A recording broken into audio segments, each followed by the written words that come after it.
ตอนฟังอยู่มันป้นเพลงนี้เขาได้หรือยังเขารับแจ๊บดีวันแล้วก็ขาวยาวแล้วก็สั้นเลยน่ะมันภาคใต้ภาคใต้เนาะเริ่มทำครับตาสาธุเขาก็เจริญพรหลวงตา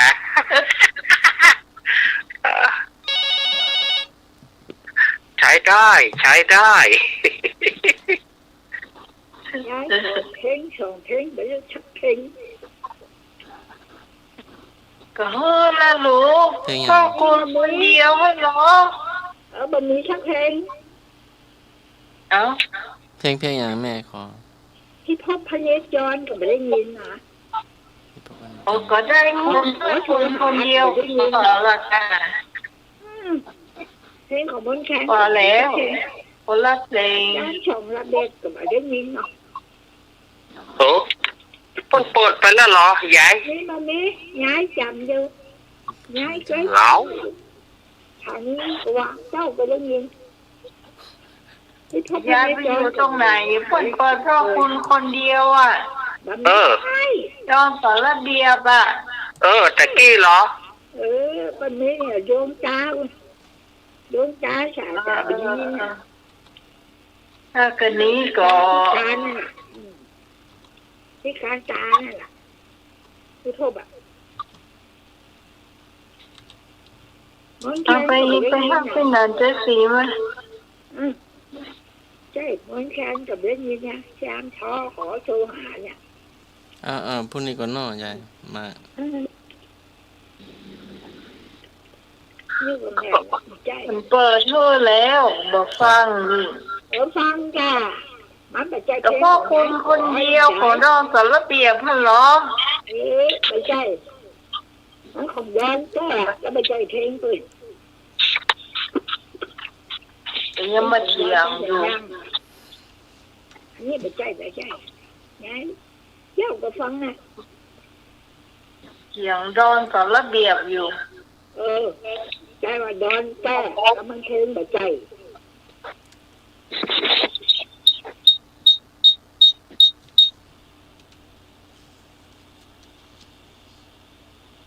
ใครที่จำเสียงของดอนสารเบียบได้ลองโทรบอกประกรรมมาว่าเปิดว่าได้เปิด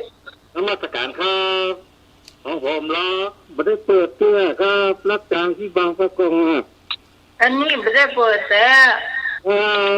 ของยายพรเปิดไปแล้วของดอนสารเบียบ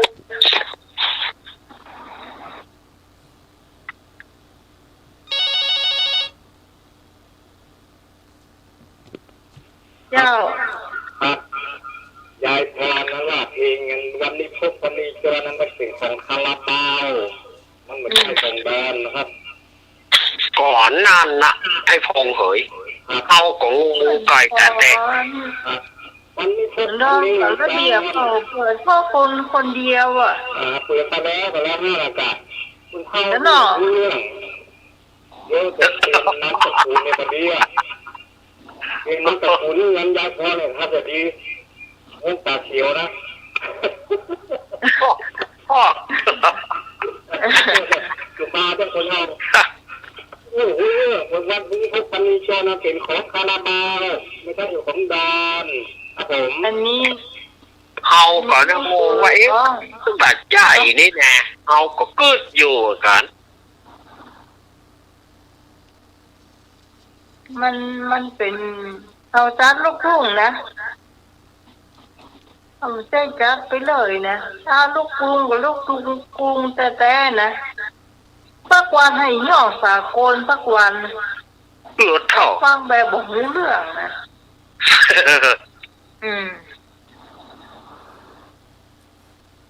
เอาเพลงสากลเพลงสากลนะแบบหูเหลืองนะไปห้าอันที่จ่าเจสีแหละเพื่อสั่งไว้ตั้งเช้าล่ะมาแล้วมาแล้วครับเจ้าโอ้บรรดาครับผมกับนมัสการ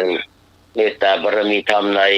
ท่านพระครูสมุวิสุวัฒน์วรกิจโจนะครับท่านเจ้าอาวาสวัดป่าหินและผู้อำนวยการสถานี 104.50 เมกะเฮิรตซ์นะครับนมัสการท่านอาจารย์พระครูบดิการสมัครครับ เล่นพรพออาจารย์เจ็ดสี กราบนมัสการท่านอาจารย์สมณีนินรักนะครับมีอะไรนะค ส รับ วัสดีเด้อคุณแหนน ครับก็สวัสดีครับพี่สมัยนะครับสุริโยดอนเนอร์หัวหน้าผู้ดำเนินการนะครับรายการธรรมะคลายเครียดแล้วก็สวัสดีครับลุงนุยลูกรอตัวนะครับครับผมนี่ครับผมแล้วก็สวัสดีครับพี่น้องนะครับที่ฟังรายการธรรมะคลายเครียดนะทุกคนทุกท่านนะครับวันก่อนที่ไปวัดปะคอยใต้กับปะเป็นรายการหลายเนาะนะครับก็วันนี้นะครับก่อนที่เราจะได้นะครับมาถามปัญหากันนะครับก็นึกถึง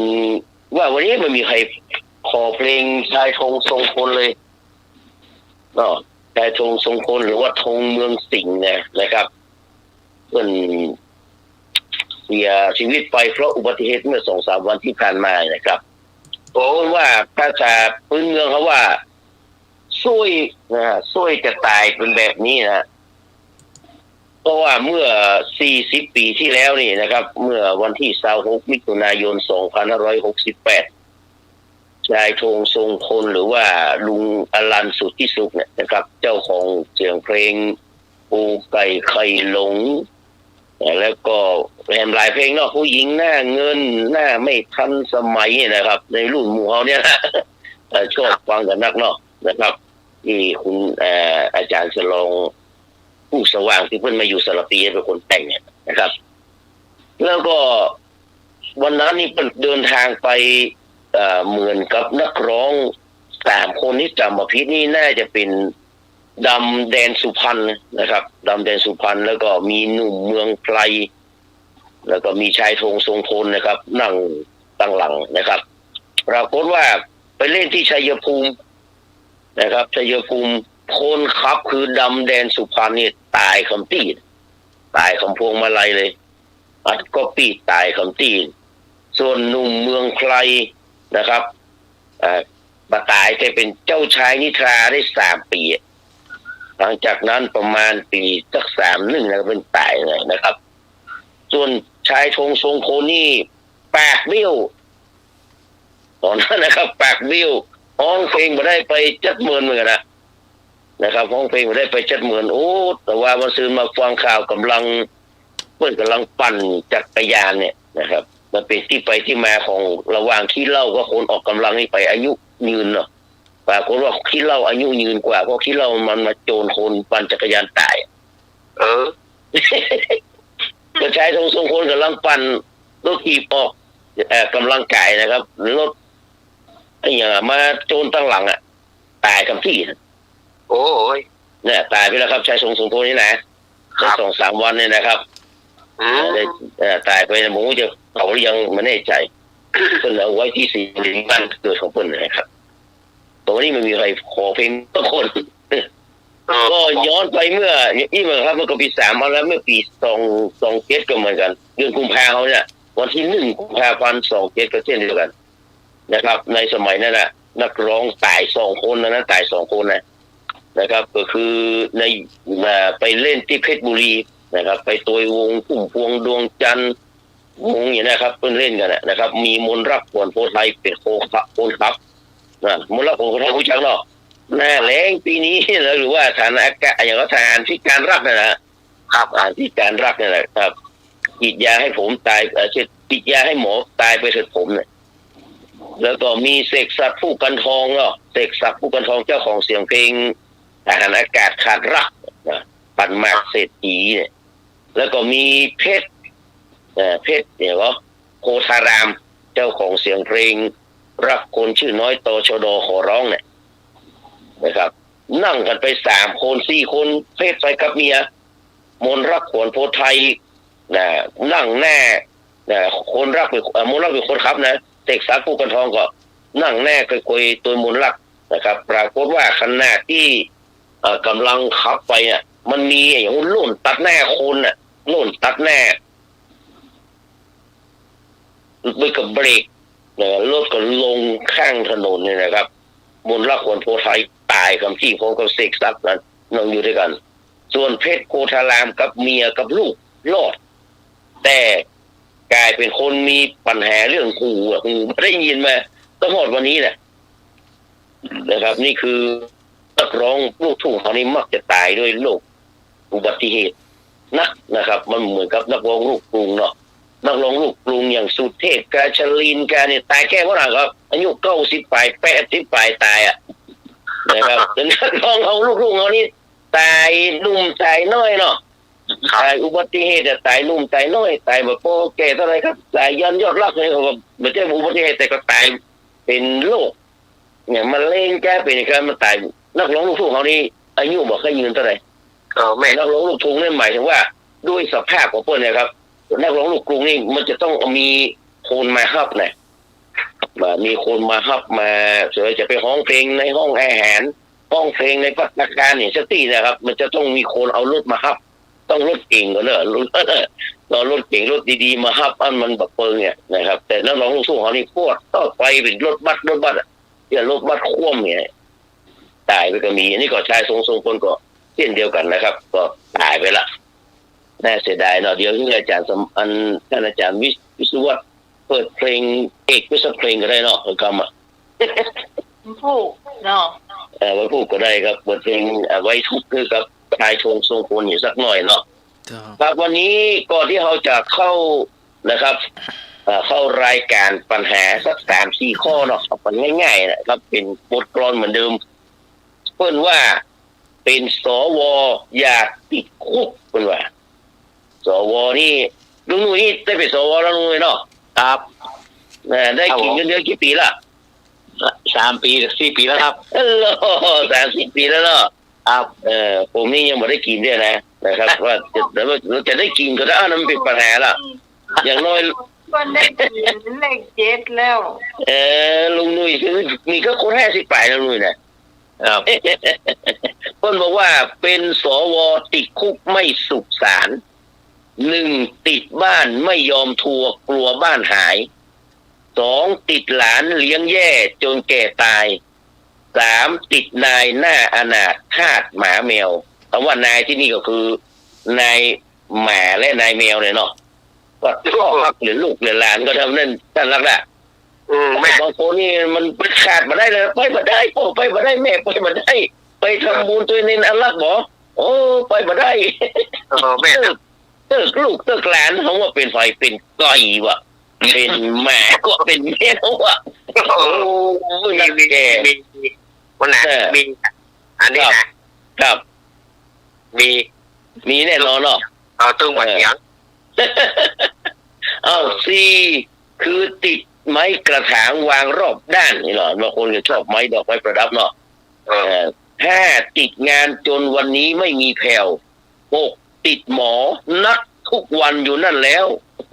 7ติดแกลวกับคนป่วยช่วยดูแลยิ่งติดเตียงเนี่ยลำบากเลยเนาะครับ8ติดบ่วงลูกห่วงใยไม่ให้เที่ยวนี่อันนี้นะสำคัญที่สุดเลยฝากลูกเต้าเราหลานไว้เนอะถ้าเปิ้นยังไปได้นะคือไปส่งเนอะผมผ่านหลายรายแล้วครับกลายเป็นโรคพักเฉาท่านกลายเป็นโรคพักเฉาในพี่สมัยนะครับคนที่เคยไปในสังคมทั้งหลายนะสุดท้ายลูกเต้าเข้าปั้นบอกไปแล้วก็ไปส่งไปละกลายเป็นย้ำคิดย้ำทำอยู่ในบ้านแต่ก่อนนั้นเปิ้นมีโรคกว้างนะพี่ปะเปื่อนไปปะกลุ่มไปปะคนนั้นคนนี้ได้กู้สมองมันเบิกบานตลอดเนาะมันได้คิดได้ทำได้อย่างตลอดได้หันได้เปลี่ยนแลกเปลี่ยนความคิดกันตลอดอันนี้ไปกักคนไว้ในบ้านเป็นคอกเป็นคุกในบ้านเลยเนาะไว้ไหนก็ไม่ได้จะไปคนเดียวก็ไม่ได้ละครับรถก็ไม่ได้ละนะลูกก็จะเดือดตัวอย่างนี่ก็เคยเลยติดบ่วงห่วงลูกห่วงใยไม่ให้เที่ยวอันนี้เป็นเรื่องของลูกนะแต่ว่าเข้าบางคนนี่แหละติดเหนียวติดเหนียวกลัวเงินหมดจะอดแย่อันนี้ยุ่งละอันนี้ยุ่งละ10คนแก่ติดวัดไม่ขัดใจเป็นว่าถ้าคนแก่ติดวัดไม่ขัดใจเนาะคนว่าทิ้งคุกเปิดประตูสู่โลกกว้างพบเพื่อนบ้างย้อนวันอันสดใสทั้งกินเล่นเต้นร้องท่องเที่ยวไป เช้าวันใหม่ไลน์หากันให้บันเทิงกันว่าอันนี้การไลน์นี่มีเป็นสิ่งที่สำคัญนะบางคนบางท่านเป็นถึงแต่แม้เป็นพระสงฆ์ข้าเจ้าไปเตะไปอย่างส่องสอนว่าการเล่นไลน์เล่นเฟซนี่เป็นเรื่องที่ไร้สาระส่งกุดอกกุหลาบส่งรูปนั้นรูปนี้คือการตอนเจ้าทักทายในการตอนเจ้าเป็นเรื่องไร้สาระหมอเพิ่นนี่ฉายเวรแล้วเพิ่นวิจัยออกมาแล้วว่าบ่ได้เป็นเรื่องไร้สาระเป็นเรื่องที่ทำให้หัวสมองเขาเนี่ยเบิกบานในตอนเจ้าแล้วก็ได้ปรับปรุงได้บำรุงสมองตลอดอ่ะบอกคือมันได้เป็นเขาเรียกว่าความจำเสื่อมนะครับส่งไลน์ส่งผมนี่ไม่เจ้าผมยักทุกเจ้าเลยนะตีซีมาได้เริ่มละส่งเพราะว่าอย่างถ้าเขาบอกส่งเขาก็ส่งเมื่อเขาที่ค้านตอบเขาส่งก่อนแล้วเขาตอบเขามันกลายเป็นสิ่งที่แม่ทำนะครับมันทำให้สมองเขาตื่นอยู่ตลอดเวลานะครับดังนั้นการเล่นเฟซเล่นไลน์ถ้าเล่นไปในทางที่ถูกเนาะอย่างล่าสุดเนี่ยนะครับถ้ามันมีไลน์ผมจะบอกว่าพ่อครูสมบูรณ์กันทปาเนี่ยเปิ้นเสียชีวิตไปแล้วเปิ้นก็นอนพิษเตียงเหมือนกันนะทุกคนรู้จักเนาะเกี่ยวกับรู้จักกันเสียงว่าพ่อครูสมบูรณ์กันทปาเนาะเป็นนักบุญผู้ยิ่งใหญ่ของเชียงใหม่ของล้านนาไทยเขาเลยแหละครับโอเปิ้นเนี่ยตู้เจ้านี่มาเกิ่งวันน่ะเต็มไปเหี่ยวเต็มบ้านเต็มวัดเมืองลังเต็มไปเหี่ยวเมืองบ้านต่อเมืองลังปัดเจ้ารถจอดผมมีที่จอดครับอันเนี้ยก็เฮาหูเพราะอย่างว่าลูกเต้าเขาปั้นเพิ่นก็มีเบอร์เฮาก็บ่นี่เพิ่นก็ยืมบอกใครเพราะว่าพ่อสมมุติว่าเป็นคนของมหาชนอยู่แล้วไงแต่เฮาก็มาดูเฟซดูไลน์โอ้พวกผู้สมบูรณ์ถึงแก่มรณกรรมด้วยวัย92ปีเนี่ยโอ้เฮาอยากก็เขาก็เลยไปช่วยไปอย่างเพิ่นเนี่ยได้พ่อเพิ่นก็เคยมีบุญคุณต่อตัวเก่าเฮาตัวแล้วก็มีบุญคุณต่อพระศาสนาแต่วัดวาอารามสมัยที่เป็นสมัยเป็นเรียกว่าเป็นทุเจ้าดังนั้นเรียนบาลีเนาะนะครับเรียนบาลีนะอาจารย์รักเรียนบาลีนะพวกครูสมบูรณ์เพิ่นกับแม่ครูบัวชมเพิ่นจะไปนะครับถวายเข้าป่าอาหารเลี้ยงน้ำปลาเนี่ยตลอดเขานี่อาศัยจะสอบนี่ไม่ได้นี่สอบอบรมบาลีเมื่อใดนี่แล้วก็มีที่สัพพัญญูมันมีหรอกวันเดียวนี่มันมีที่สัพพัญญูนะแล้วก็มีตามวัดตามว่าที่หลายแห่งก็มีพวกครูสมบูรณ์แม่ครูบัวชมพวกครอบครัวเนี่ยจะไปตั้งโรงทานจะไปตั้งอย่างต่างๆถวายเข้าป่าอาหารแล้วก็ทำอย่างว่าเขาเรียกว่าใบประกาศคือกับแต่มเณรผู้เจ้าที่เป็นสอบบาลีได้น่ะเป็นอันน้อยๆนะนะแง่เป็นเนี้ยนะนั่นคือคุณงามความดีของพวกกูแล้วก็คุณงามความดีของเฟซของไลน์ที่เขาใจให้เป็นประโยชน์นะครับจะทำให้สื่อสารถึงกันได้ถึงไว้มาได้พบปะก็ได้หูข่าวนะครับดังนั้นก็การเล่นเฟซเล่นไลน์ถ้าเล่นไปในทางที่มันถูกมันควรนะครับไม่ใช่ไปวิพากษ์วิจารณ์ไปเลยอ่านเพื่อนแชร์เนี่ยระวังเนอะระวังข้อความที่แบบเป็นจริงเนี่ยข้อเป็นเข้าสู่นำข้อความเป็นที่เข้าสู่ระบบเนาะตามกฎหมายความมั่นคงพรบคอมพิวเตอร์ก็จะผิดตัวนะดังนั้นนะใจให้มันเป็นประโยชน์นะครับแล้วก็มาคึกถึงแล้วก็วันนั้นส่งไลน์มาเหมือนกันนะครับอาจารย์ละอาจารย์สมัครพี่สมัยนุ้ยครับส่งในกลุ่มของพ่อน้อยพ่อแหนนส่งในส่วนตัวก็มีนะครับเพื่อนว่ามันมี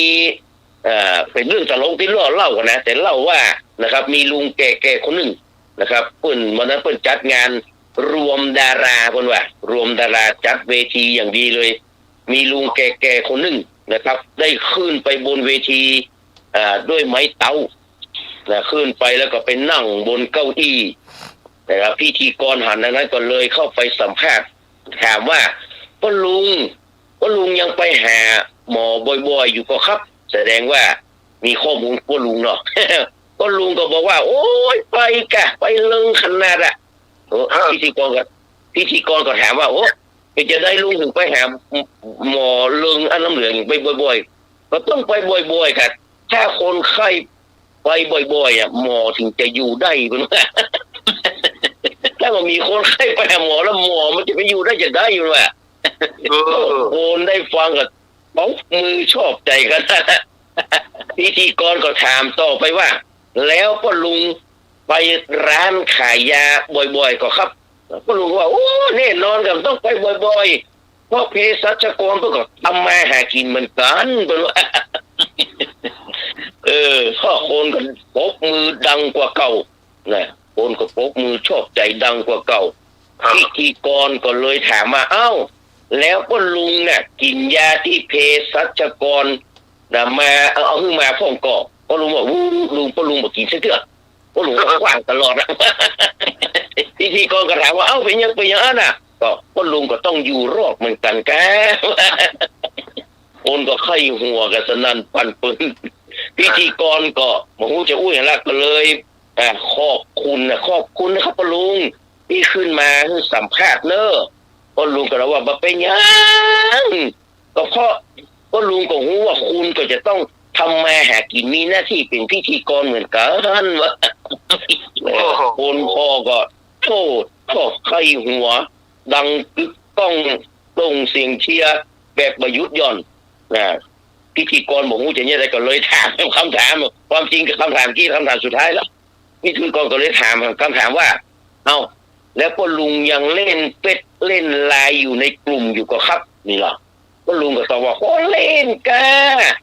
เล่นแล้วก็ส่งข้อความบ่อยๆเลยอ่ะเพราะอย่างครับพ่อลุงก็เพราะว่านะครับพ่อลุงก็ยังอยากอยู่เหมือนกัน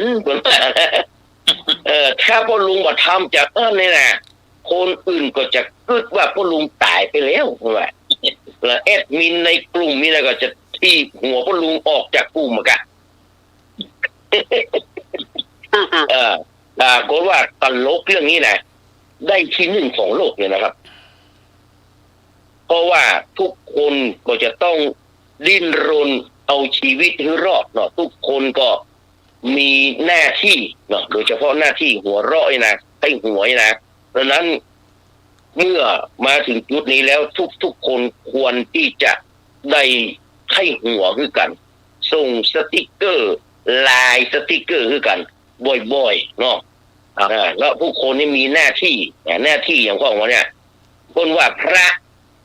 ก็มีหน้าที่เทศเนี่ยคนว่านะพระก็มีหน้าที่เทศแต่กี้พระเดชพระคุณหลวงพ่อพระเทศรัตนานายกเนาะ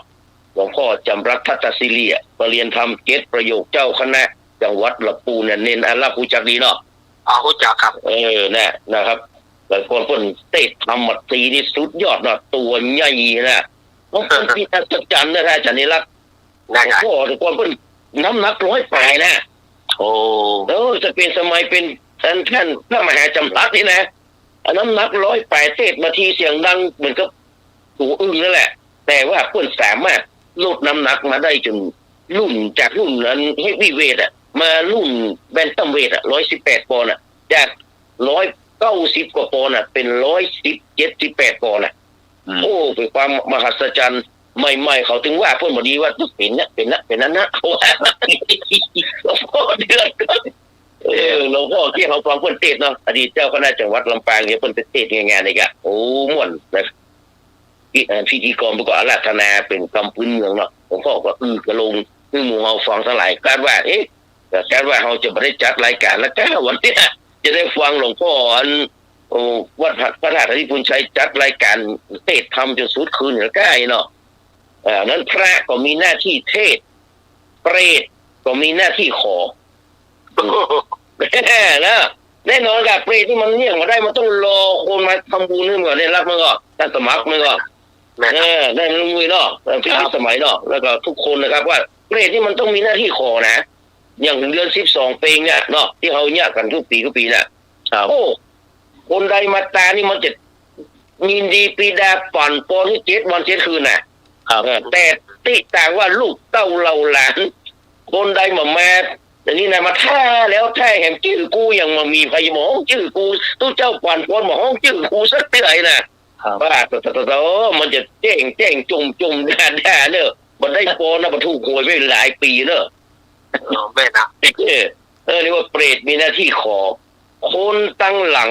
ก็มีหน้าที่รอคนว่านะคนตั้งหลังก็แน่นอนกันเนาะคนตั้งหลังก็ต้องมีหน้าที่รอคือคนตั้งหน้าได้ก่อนตามคิวเนาะคนตั้งหลังมีหน้าที่รอคนสอบรอก็มีหน้าที่เลียอันนี้มันเป็นเรื่องธรรมดาเนาะ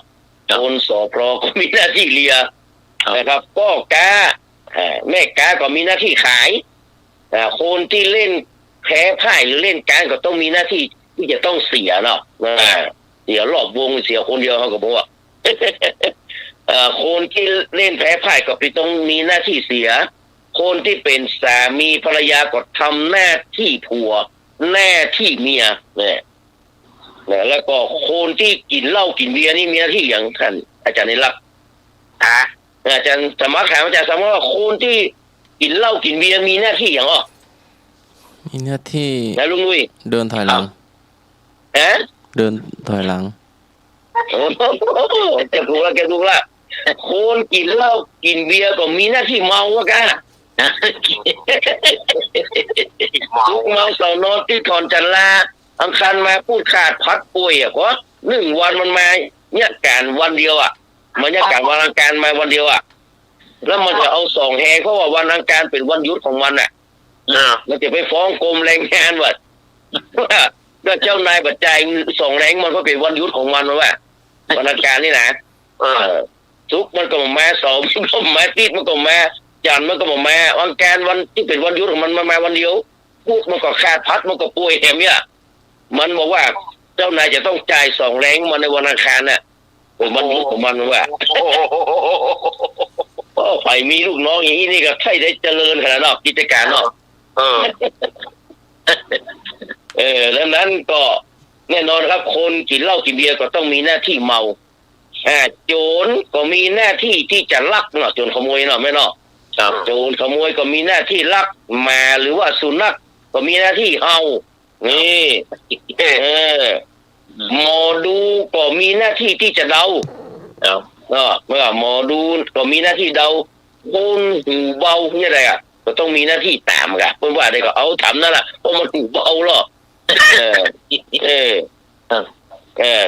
แทรกเตอร์นะครับก็มีหน้าที่ไถเนาะคนที่สงสัยก็มีหน้าที่อย่างครับก็ต้องถามคนที่สงสัยเนาะคนที่สงสัยก็มีหน้าที่ถามนะครับรปภก็ต้องมีหน้าที่ยามหน้าที่การเนาะนะครับเป็นผู้จารก็มีหน้าที่นำนะครับเพราะทุกคนทุกท่านล้วนแต่มีหน้าที่ตนเนาะอย่างหมู่เฮาทั้งหลายก็มีหน้าที่เนี่ยก็ดึกดึงเกินคืนกับมันนั่งนั่งแก่นะครับไม่คนบอกฟังหูเรื่องว่ามันไอ้หยังกันในธรรมะคลายเครียดแต่ว่ามันไอ้หยังกันนะแสละมันอยู่ที่ไหนแต่ถ้าคนมาได้สัมผัสแล้วจะรู้ว่ามันมีเนาะมันมีนะครับดังนั้นก็ฝากไว้กับทุกคนทุกท่านว่าชีวิตเราเนี่ยมีเยอะนะครับจะโจรจะบุ้ยจะรวยจะยังได้ก็ตามแต่นะสุดท้ายแล้วก็ไปอย่างพวกอุสมบูรณ์กันทั้งแปดนั่นแหละซึ่งเหมือนรอดซึ่งเหมือนรอดทุกคนนะครับดังนั้นเมื่อยังมีชีวิตอยู่ก็ทำตนให้เป็นประโยชน์เนาะเพิ่นบอกว่านัตถิวิชาสมังมิตังนัตถิพยาธิสโมริปูนัตถิอัตตสมังเปมังนัตถิกัมมังสมะพลังเดี๋ยวจะมาเป็นคำถามหน่อยนะเดี๋ยวจะมีคำถามสักหน่อยเนอะแต่พูดว่าที่สุดของมิตรคือความรอบรู้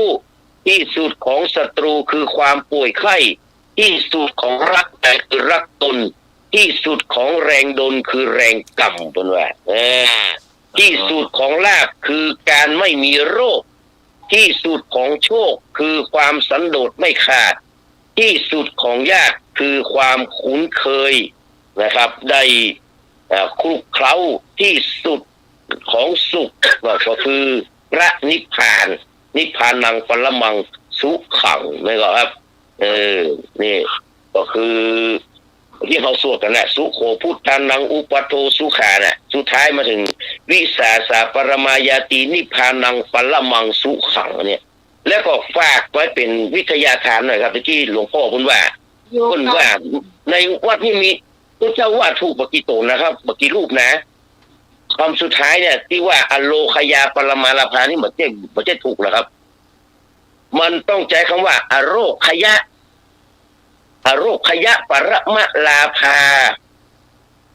อโลคยะนะครับไม่ใช่อโลคยานะครับว่าอโรคยะปรมาลาภาเนี่ย การความไม่มีโรคพิษราของประเสริฐนี่นะครับไม่ใช่อโรคยานะครับ โยข เป็น ยะ อโรคยะนะครับอโรคยะปรมาลาภาที่ถูกของพวกนี้นะอันนี้ผมอ่านจากของเสถียรพงษ์วรรณปกอ่านไปแล้วเหมือนกันราชบัณฑิตเนาะเสถียรพงษ์สามเณรองค์แรกที่สอบข้อเขียนเป็นบาลีที่สอบประโยคเก้าได้เป็นข้อเขียนแต่ก่อนนี้เปิ้นเอามุขปาฐาล้ออย่างสมเด็จสังฆราชสานะได้19ประโยคเพราะว่าวันหนึ่งสอบ3-4ประโยคก็มีเพิ่นสอบเปิ้นท่องเอาไงครับก่อนเปิ้นไม่ได้เขียนอย่างเฮาแล้วแต่ก่อนสอบบาลีนะครับเปิ้นท่องเอานะวันหนึ่งคนไทยเก่งท่องได้อย่างท่องอย่างเน้นละท่องงั้นแต่มหาสมัยได้เนาะท่องอย่างว่าธรรมจักรได้ท่องอนัตตลกนัสูตรได้ท่องอาทิตตปริยสูตรมาท่องเนี่ยได้ไปเลย3บทวันนั้นได้3ประโยคในสมัยแต่ก่อนไม่สอบนะครับเสถียรพงษ์วรรณปกนี่เป็นคนแรกของกรุงรัตนโกสินทร์ที่สอบแบบข้อเขียนเป็นสามเณรรูปแรกเนี่ยนะฮะที่สอบประโยคเล่าได้นะครับแต่เดี๋ยวเพิ่นก็ตายไปแล้วนะครับน่าเสียดายเหมือนกันนี่คือเกตเล็กเกตน้อยเนาะที่จะเป็นเขาเรียกว่าเป็นความรู้เล็กๆน้อยๆครับที่นำมามอบกันในวันนี้นะครับต่อไปเนอะเข้าสู่คำถามเมื่อกี้ผมถามไปมา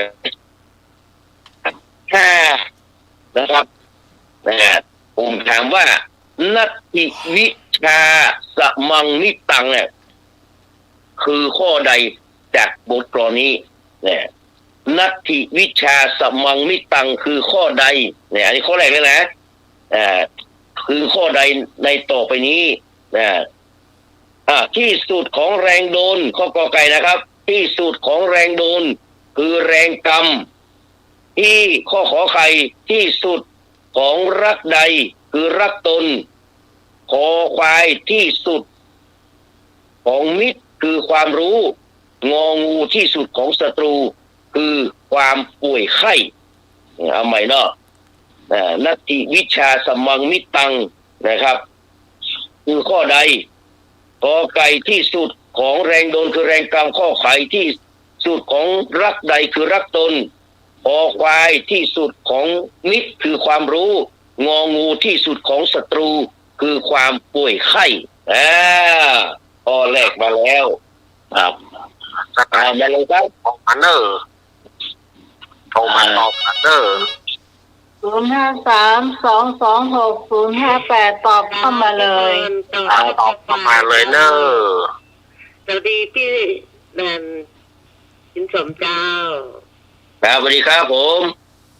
พี่พรผมไม่พรไปไหนล่ะมาใหม่สายลุดสายลุดนะสายลุด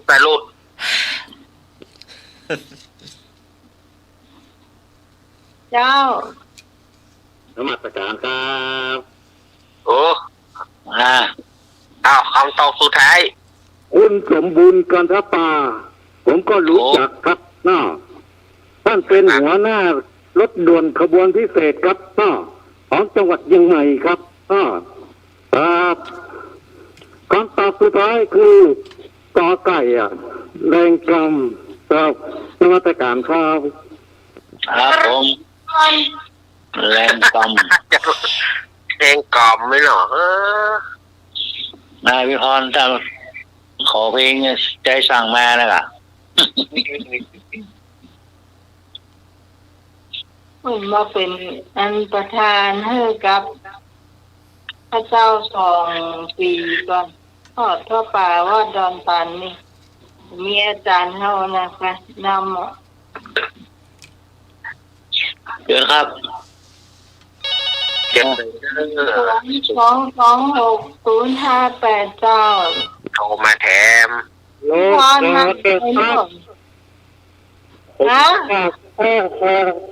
ครับไอ้นึกผมนึกไอ้นอไม่ขอควายเนาะขอควายครับผมเจ้าขับแหวนหน้ากาครับขอควายเนาะครับครับ นึกกันท่าองค์ พ่อกำนันผู้ช่วยเอาละพ่อกำนันเอาอย่าง ขอใครครับ เจ้า ขอใคร ฟังกับตัวข้อความนะกะอย่างที่มันมีความรู้นั่นน่ะเจ้า ขอ นะ ของว่า ขอควายนั่นนะ ขอควายเนาะครับ ข้อใดเนี่ย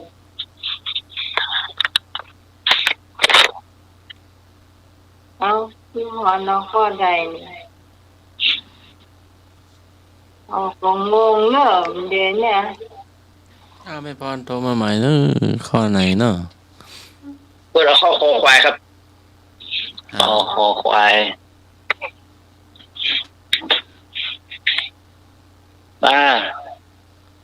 ทนายมดรับแล้วก็ พี่ตองโทรมาเลยพี่กรณ์ พวกนี้แสนตู้เปาเนี่ย พี่ตาต้นเปา ครับผม ไอ้พง องค์พระสร้าง ไก่ก็ไก่กุ้งงกครับผม ฮะ ก็ไก่กุ้งงก กอไก่โก้เนาะครั ครับบผม กอไก่โก้งก คุณแต่ละคนตอบกอไก่พระเจ้าจะเอางองู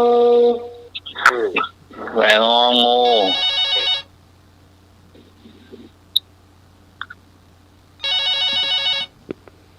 ฮัลโหล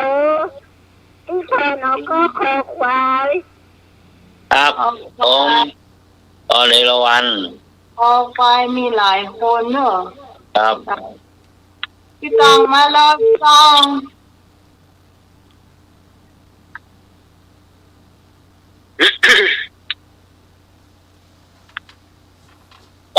เอาไหนพี่กรณ์นะกรณ์เข้าไหน แม่แม่กรแม่อารี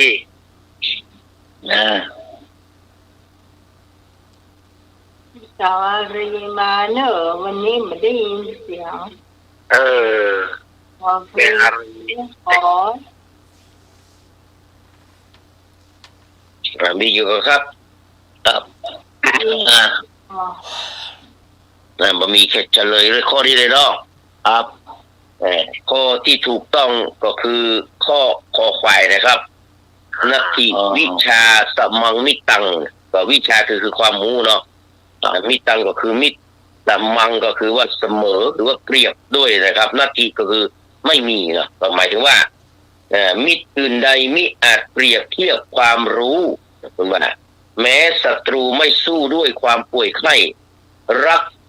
ความรักตนล้นยิ่งกว่ารักใดครับแรงอื่นใดก็ไม่แข็งเท่าแรงกรรมนั่นก็คือนัตถิพยาธิสโมริปูเนี่ยหมายถึงว่าพยาธิก็คือความเจ็บป่วยไข้เนาะสโมก็คือการเสมอริปูก็คือค่าซึกดังนั้นค่าซึกอื่นอย่างใดก็ต้องสู้ความเจ็บป่วยไปได้เราเนี่ยรักเนาะแต่ว่าเรื่องง่ายๆเนี่ยผมไปวัดอะไรเหรอปะคอยใต้มาแล้วเมื่อกี้เนี่ยสักอย่างนั้นมันจะเกี่ยวกับที่วัดปะคอยใต้น่ะแล้วมากินอะไรอย่างสักอย่างน่าจะเป็นเชื้ออะไรอย่างนั้นอย่างสตรอเบอรี่ครับรู้ต้องระวังเลยสตรอเบอรี่กับมะขามอ่ะเพราะต้องกินสองอย่างเนี่ยมะขามหวานนะข้อรีปูมาทันทีเลยอ่ะแค่ซื้อมาตอนหัวข้ามนี้มาเป็นอย่างนะครับตอนเที่ยงปลายอ่ะเที่ยงคืนอ่ะ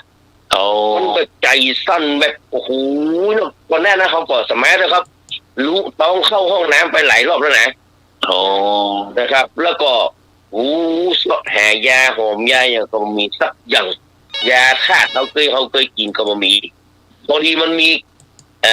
ยาธาตุยาไหนอ๋อยาปราบลมทุกชนิดเลยนะสารพัดลมเลยนะมันอยู่ในก้นขวดน้อยนึงอ่ะแล้วน้ำร้อนน้ำร้อนใส่เข้าไปแล้วก็รอใส่ปากถ้ามันมีอันนั้นได้สโมเล่ไปแล้วแต่คืนเนี่ยนี่นักที่พยาที่สโมริปูไปแล้วครับแต่คืนเนี่ยกูเก็บไปได้มาจัดรายการแล้วมันเนี่ยนี่มันมาทุกเมื่อแล้วมัจจุราชเขานี่แหละปูมันมาตัวครับใกล้ขนาดครับผม เนี่ยแต่คือเนี่ยหันชัดเจนใจสั้นเขาถึงว่ามันรอดมันเบยนะวันนี้ยังมีบุญอยู่นะเนี่ยเพราะฉะนั้นอย่าไปประมาทเนอะยาหอมยาดมยาหม้องทั้งหลายยาธาตุน้ำแดงทั้งหลายนี่นะครับเขาบอกว่าแน่นี่มันเรื่องเข้าอย่างแน่ของเลยนะครับในเวลาจะกินจะรับประทานหรือว่าจะทานอย่างสักอย่างต้องระมัดระวังนะครูบาอาจารย์เนอะนะครับมันอันตรายนะที่มันแนะนำมือฉันนะพวกของดองต้มตำเนี่ยจะไปกินแล้วก็แน่ๆเลยคือเนี่ยสตรอเบอรี่เนี่ยต้องตอนวันนั้นผมก็เอาที่ไหนผมบอกลวกนะต้องมาเจ๊น้ำไว้ครับขณะเอาเจ๊เกลือไว้ดังทับทิมใส่โคกไปปุ๊บเนี่ยมันเหมือนกับเขากินเล่นนี่แหละอ๋อเขาว่าเขาจะลาเขาก็มาลาอ่ะเพราะนั้นได้มาแหมแกนน้อยกว่าเนาะว่าแกนน้อยมันแน่มีปัญหาก็ไปเจ๊น้ำไว้มากินซึ่งไปกินเขาบักขามอันใดเป็นอันใดโบเนอร์ระหว่างมะขามระหว่างมะขามกับสตรอเบอรี่นะอันใดโบเนอร์ที่ทำให้ลิกูเกิดขึ้นนี่แหละวันที่พี่นันมาดอนตันก็บอกว่าอันนั้นเริ่มมันก็เริ่มเป็นแล้วนะอันนี้ต้องใส่ก็กินขยันก็บอกให้ลำมันเริ่มเข้ามากินวันนั้นมะขามครับอันนั้นผิดมะขามแท้ๆเลยแต่งวดนี้เป็นมะขามบวกครับเนี่ยครับสตรอเบอรี่สตรอริโกเนี่ยก็อันนี้ก็ว่าคนว่านัตถิสวยาธิสโมลิปูนะครับพยาธิความบุญในสู้ความป่วยไข้ไปได้สักอย่างนะมาสู้ค่าศึกตั้งไรก็สู้พยาธิมาได้แล้วก็ข้อต่อมาที่ว่านัตถิอัตตสมังเปมังกับที่เนี่ยความฮักอื่นเนี่ยไม่จะฮักพ่อแม่ฮักอย่างนั้นมันสู้ฮักตัวไปได้สักอย่างครับคนเรามันต้องฮักตัวก่อนถึงจะไปฮักคนอื่นได้ไงถ้าบอกฮักตัวนะมันไม่สามารถจะไปฮักคนอื่นได้ครับที่มันไปฆ่าสามศพแกไปอย่างต่างๆแสดงมันมาฮักตัวเก่าละมันถึงบอกฮักมันสามารถจะฮักคนอื่นได้นะอาจารย์นี่รักเนาะคนเราถ้าบอกฮักตัวเก่าอย่างมันจึงไปฮักคนอื่นไปได้ละเมื่อมันฮักตัวเก่าไปได้นะมันต้องกลัวละมันจะเป็นคนที่ดีไปเนี่ยเปลี่ยนไปได้สักอย่างครับคือเป็นไปได้ละแม่ละความฮักคนบอกฮักตัวเก่านี่นะอย่าไปต้องมาแอ้งว่าฮักคนนั้นคนนี้กว่าฉันรักเธอเท่าฟ้าเท่าไอ้กะลาดีเนี่ยมันต้องมาอู้อ่ะแต่คนบอกฮักตัวเก่าคุณมีทางจะไปฮักใครได้อ่ะตัวเก่าคนยังมากอ่ะแม่นเอาไม่พอแน่นว่าไหนแม่นแล้วครับตัวเก่าเขายังมาฮักอ่ะแล้วไปฮักคนอื่นมันไม่ได้อ่ะผมฮักเธอยิ่งกว่าชีวิตนะมันต้องอู้อ่ะตัวเก่ายังไม่ได้มันมีก็ในหนังในละครนั่นแหละมันหนาวเลยแล้วก็สุดท้ายเนาะนัตถิกำมังสมพลังที่อาจารย์ยอดจังหวะนะคือแรงอื่นใดก็ภาษามาเสมอกับแรงกำได้เนาะกำนี่อยู่ที่ไหนก็มีบกพ้นเนาะเรื่องกำเนี่ยกำวันนี้จะลบไปทางใดกฎหมายอาจจะเยื่อร่วมมาถึงเนาะแต่ว่ากฎแห่งกรรมนี่มันเขาเรียกว่าเที่ยงธรรมตลอดนะครับอย่างนี้ก็คือคำถามข้อที่1คำถามข้อที่2แต่กี้ที่ผมว่านะมาเอายกมาง่ายๆเนี่ยเลิกมึงง่ายๆว่านะครับความคุ้นเคยเป็นญาติอย่างยิ่งเนี่ยครับมันจะเป็นบาลีข้อใดเนาะอโรคยะปรมลาภาหนึ่งนะเนาะก็ไกลเนาะอโรคยะปรมลาภานะครับแล้วก็สันตุถีปรมังทนังนะครับวิสาสายาตีปรมายาตีวิสาสาปรมายาตีนิพพานังปรมังสุขังงองูเนาะนะครับกอไก่นะครับกอไก่นะครับกอไก่อโรคยะปรมาลาภาขอไข่นะครับขอไข่สันตุถีปรมังทนังกอควายวิสาสาปรมายาตีงองูนิพพานังปรมังสุขังอันใดครับที่ว่าบ้าพลาดแน่นอนคอควายเจ้าเนาะเอาไปจะมีความมีอย่างอื่นก็เจ้าพี่พรตอบคอควายเจ้าคอควายเนาะเอาเลยครับเจ้าอันนี้มันเอาแม่ไปจะเอาแถมมาเลยไปจะตอบแถม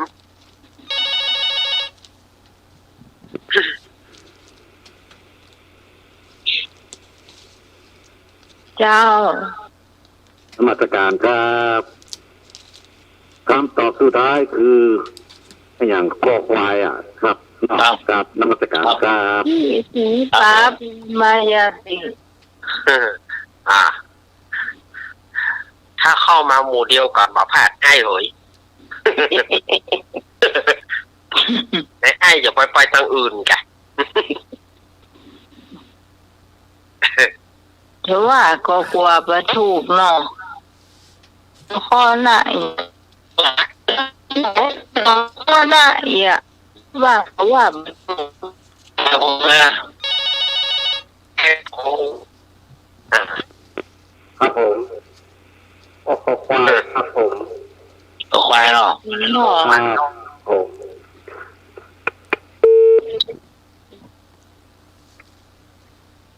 ของควายเพื่อนจุงนูมากับจุงนูนะเพื่อนนะคะอ๋อของควายนะ วันนั่งนะเดี๋ยวว่ายกคำถามนี้ก่อนเราจะเล่า จ้าพี่กรจ้า ครับ ตอน ก่อน พี่กรขอควายจ้า นะ สวัสดีพี่นายสีค่ะ ไอ้ยังก็ คนว่าสวัสดีพี่หนานเจ็ดสีค่ะ ครับผมสวัสดีครับ ได้ยินเสียงเจ๋วเนาะม่วนดีพี่กรใช้สายตามันก็ได้ก็จะโทรเอาเท่าที่ทำได้นะคะขอบคุณนะคะเอาเข้าไปค่ะ ครับ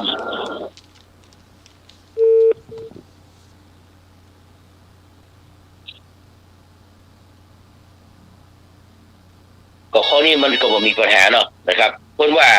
เวลาเขาไปไหนนะลุงนุ้ยพี่สมัยท่านอารักษ์แล้วก็ท่านอาจารย์สมัคร เจ้า เวลาเขาไปไหนเนี่ยลองไปนั่งกินข้าวกับคนที่บอกรู้จักเนี่ยมันจะลำเหรอ คอไก่ว่า คนที่ว่าวิสาสะปรมายาตีตัวเองแล้วก็วิสาสะปรมารัสสาด้วยนะรสชาติเนี่ยมันต้องได้หูคุ้นเคยกันก่อนถ้านายกินลาบมันยังบ่ม่วนนะเนาะถ้าบอกรู้จักอ่ะบอกอุ้มบาดแจสักคำเนี่ยมันตึงมาได้นะ เนาะ นะครับมันตึงมาได้ตึงสองอย่างนะตึงรักษาตึงยาตีนะมันจะต้องอยู่ด้วยกันนะ แม่นะ เจ้ามีสาย แม่บอกคุ้นเคยเนี่ยต้องทำความคุ้นเคยกันก่อนที่จะกินข้าวอ่ะเนาะถามว่าท่านไอ้ลูกที่มาที่ไหนมาพี่ลูกที่ไหนมาต้องถามต้องอะไรก่อนไม่ใช่ว่าถึงจุฬามาโอ้ต่างคนอันนี้มันเป็นเหมือนลำแต่เพราะว่ารสชาติมีความคุ้นเคยเป็นอย่างยิ่งเนาะนะครับวันนี้ก็ เดี๋ยวก่อน ว่าพี่สมัยว่าไร พี่ยังบอกคุณเคยแต่ว่าวันนั้นพี่ยังหวาน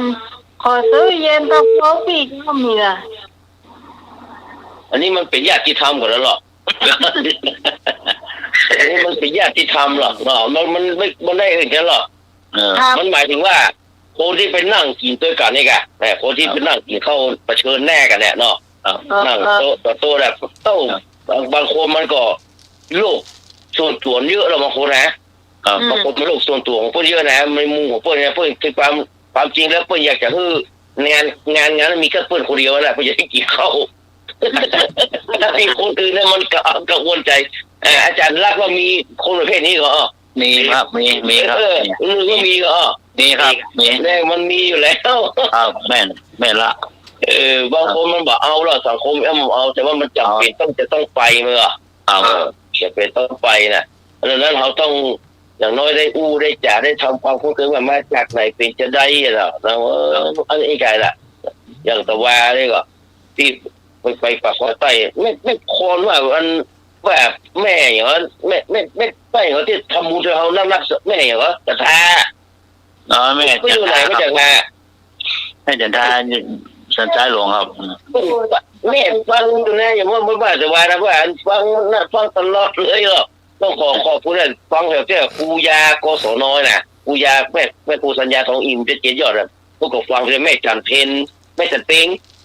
ที่กองบินกองพันธุ์ต่างอย่างบ้านโต้นี่นะบ้านโต้พวกก็ฟังอยู่นะเพื่อนจะเป็นไลน์มาฟังอยู่ได้ไหมฟังอยู่เลยอ่ะเพื่อนก็เป็นไลน์มาแต่ว่าเพิ่งฟังอยู่นะมีคนฟังนักนะครับรายการธรรมะใครแค่นี้มีคนฟังเจ้านักครับ แต่บางคนก็แสดงตัวบางคนก็ไม่แสดงตัวเนาะครับ จ้า หรือว่า แม่แต่เป็นเนาะเปิ้นโอนตังค์ให้แล้วเนอะเปิ้นนั้นฮู้พี่ใส่ฮู้200วันนั้นเนาะโอนไปละไปกดมาละเจ้าดีแล้วมีคนฟังนักเรื่องคือเจ้าพันเองก็มีฟังกันนะเจ้าเรื่องถามจากสมัครเขาก็มาอู้จากสมัครของกันไปเตี้ยต่อไปเป็นข้อที่3เนาะเอาข้อสุดท้ายละเอาง่ายๆวันนี้เอาบอกต้องเอานักนะครับบอกว่าเอาไว้วันพรุ่งนี้เผื่อมีเวลาจะได้เข้าตัวเองกันเอาปริศนาคำกรนะครับเห็นสักเรื่องเนาะเป็นกรอนเนอะนะครับเอาอะไรเอ่ยอาศัยอยู่หน้าบ้านเราท่านรู้วิ่งอยู่คู่รถไปในถนนทั้งโลกาอวกาศไม่อาจพ้น10 ตัวทนวนไปเขาใช้งานทุกเวลานาทีมีความหมายเรื่องจับจ่ายใช้สอยคอยหลักฐานยังสื่อข่าวฉับไวได้ทันการทุกสถานของเหมือนกันมันช่วยจำเอาใหม่ๆเด้อพิจารณาที่ดีเด้ออาศัยอยู่หน้าบ้านท่านรู้วิ่งอยู่คู่รถไปในถนนทั้งโลกาอวกาศไม่อาจพ้น10 ตัวทนวนไปเขาใช้งานแล้วสลักสำคัญอยู่ที่นี่10 ตัวทนวนไปเขาใช้งานนี่นะทุกเวลานาทีมีความหมายเรื่องจับจ่ายใช้สอยคอยหลักฐานยังสื่อข่าวฉับไวได้ทันการทุกสถานของเหมือนกันมันช่วยจำอะไรเอ่ยขอไก่เงินขอไข่เวลาขอควายตัวเลขดิจิตอลงองูผิดหมดจอจานถูกหมด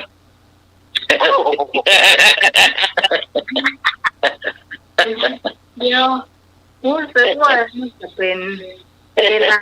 ที่เป็นแปลกๆนะ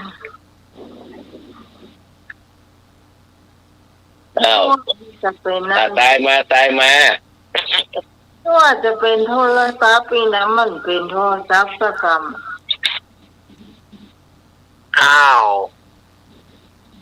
เลยครับทายปัญหามันมีคำว่าเวลาพี่เอาคำว่าเวลานะเอาเวลานั่นนะตัวสี่นั่นเนอะเรียกลากกับเต่าเนอะไหนก็ไหนนมัสการครับผม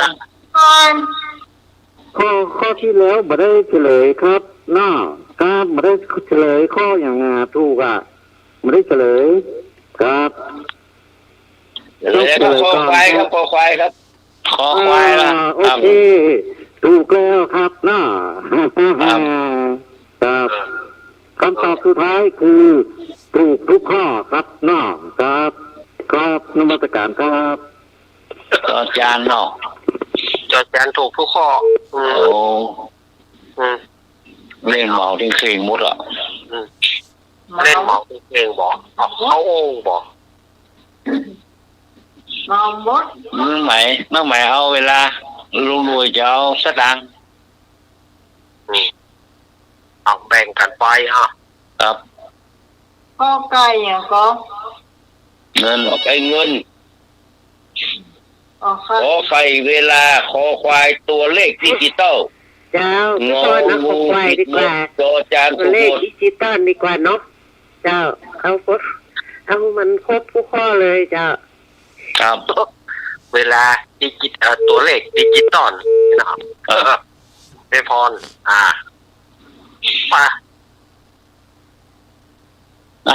่าสร้างอย่างป่าสร้างเข้ามาแล้วป่าสร้างมาเต้อก็ไก่เด้อเอาก็ไก่ครับผมตัวผมสตางค์เงินครับ รู้ใจว่าก็ไกลเงินว่ะ ครับ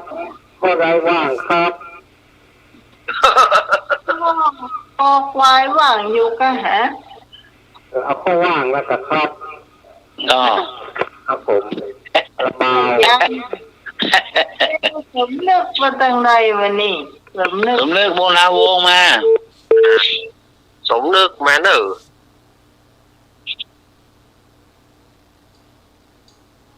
เมา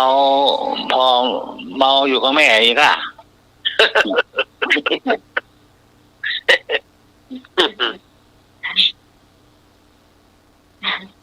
บอกพี่กรณ์ว่าทำไมชอบแซวเกี่ยวกับแม่เริ่มโอ้เท่าใดเนาะเจ้า โหลสวัสดีครับ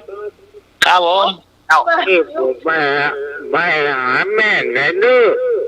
ครับไปหน่อเนี่ยไปหน่อแม่รับแล้วหน่อ ฟังรายการธรรมะเทียบผมบอกข้อเวลานะครับ ครับเวลาหน่อ เวลาข้อไหนฮะ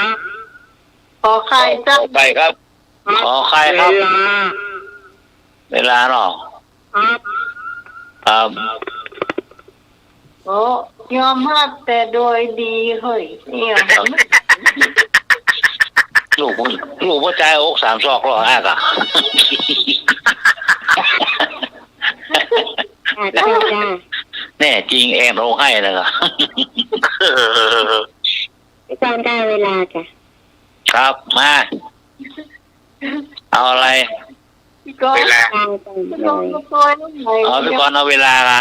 เวลา จ้า เอาเวลามันถึงคอยหลายดะไปหน้าติ๊ก แต่ไว้นึกมันมากเดี๋ยวมันจะให้ วันนี้มันแอบกัดนัดยาเพราะว่ากัดนัดมีหน้าวัดเตาไหจ้ะ อ๋อครับ เดี๋ยวมันจะให้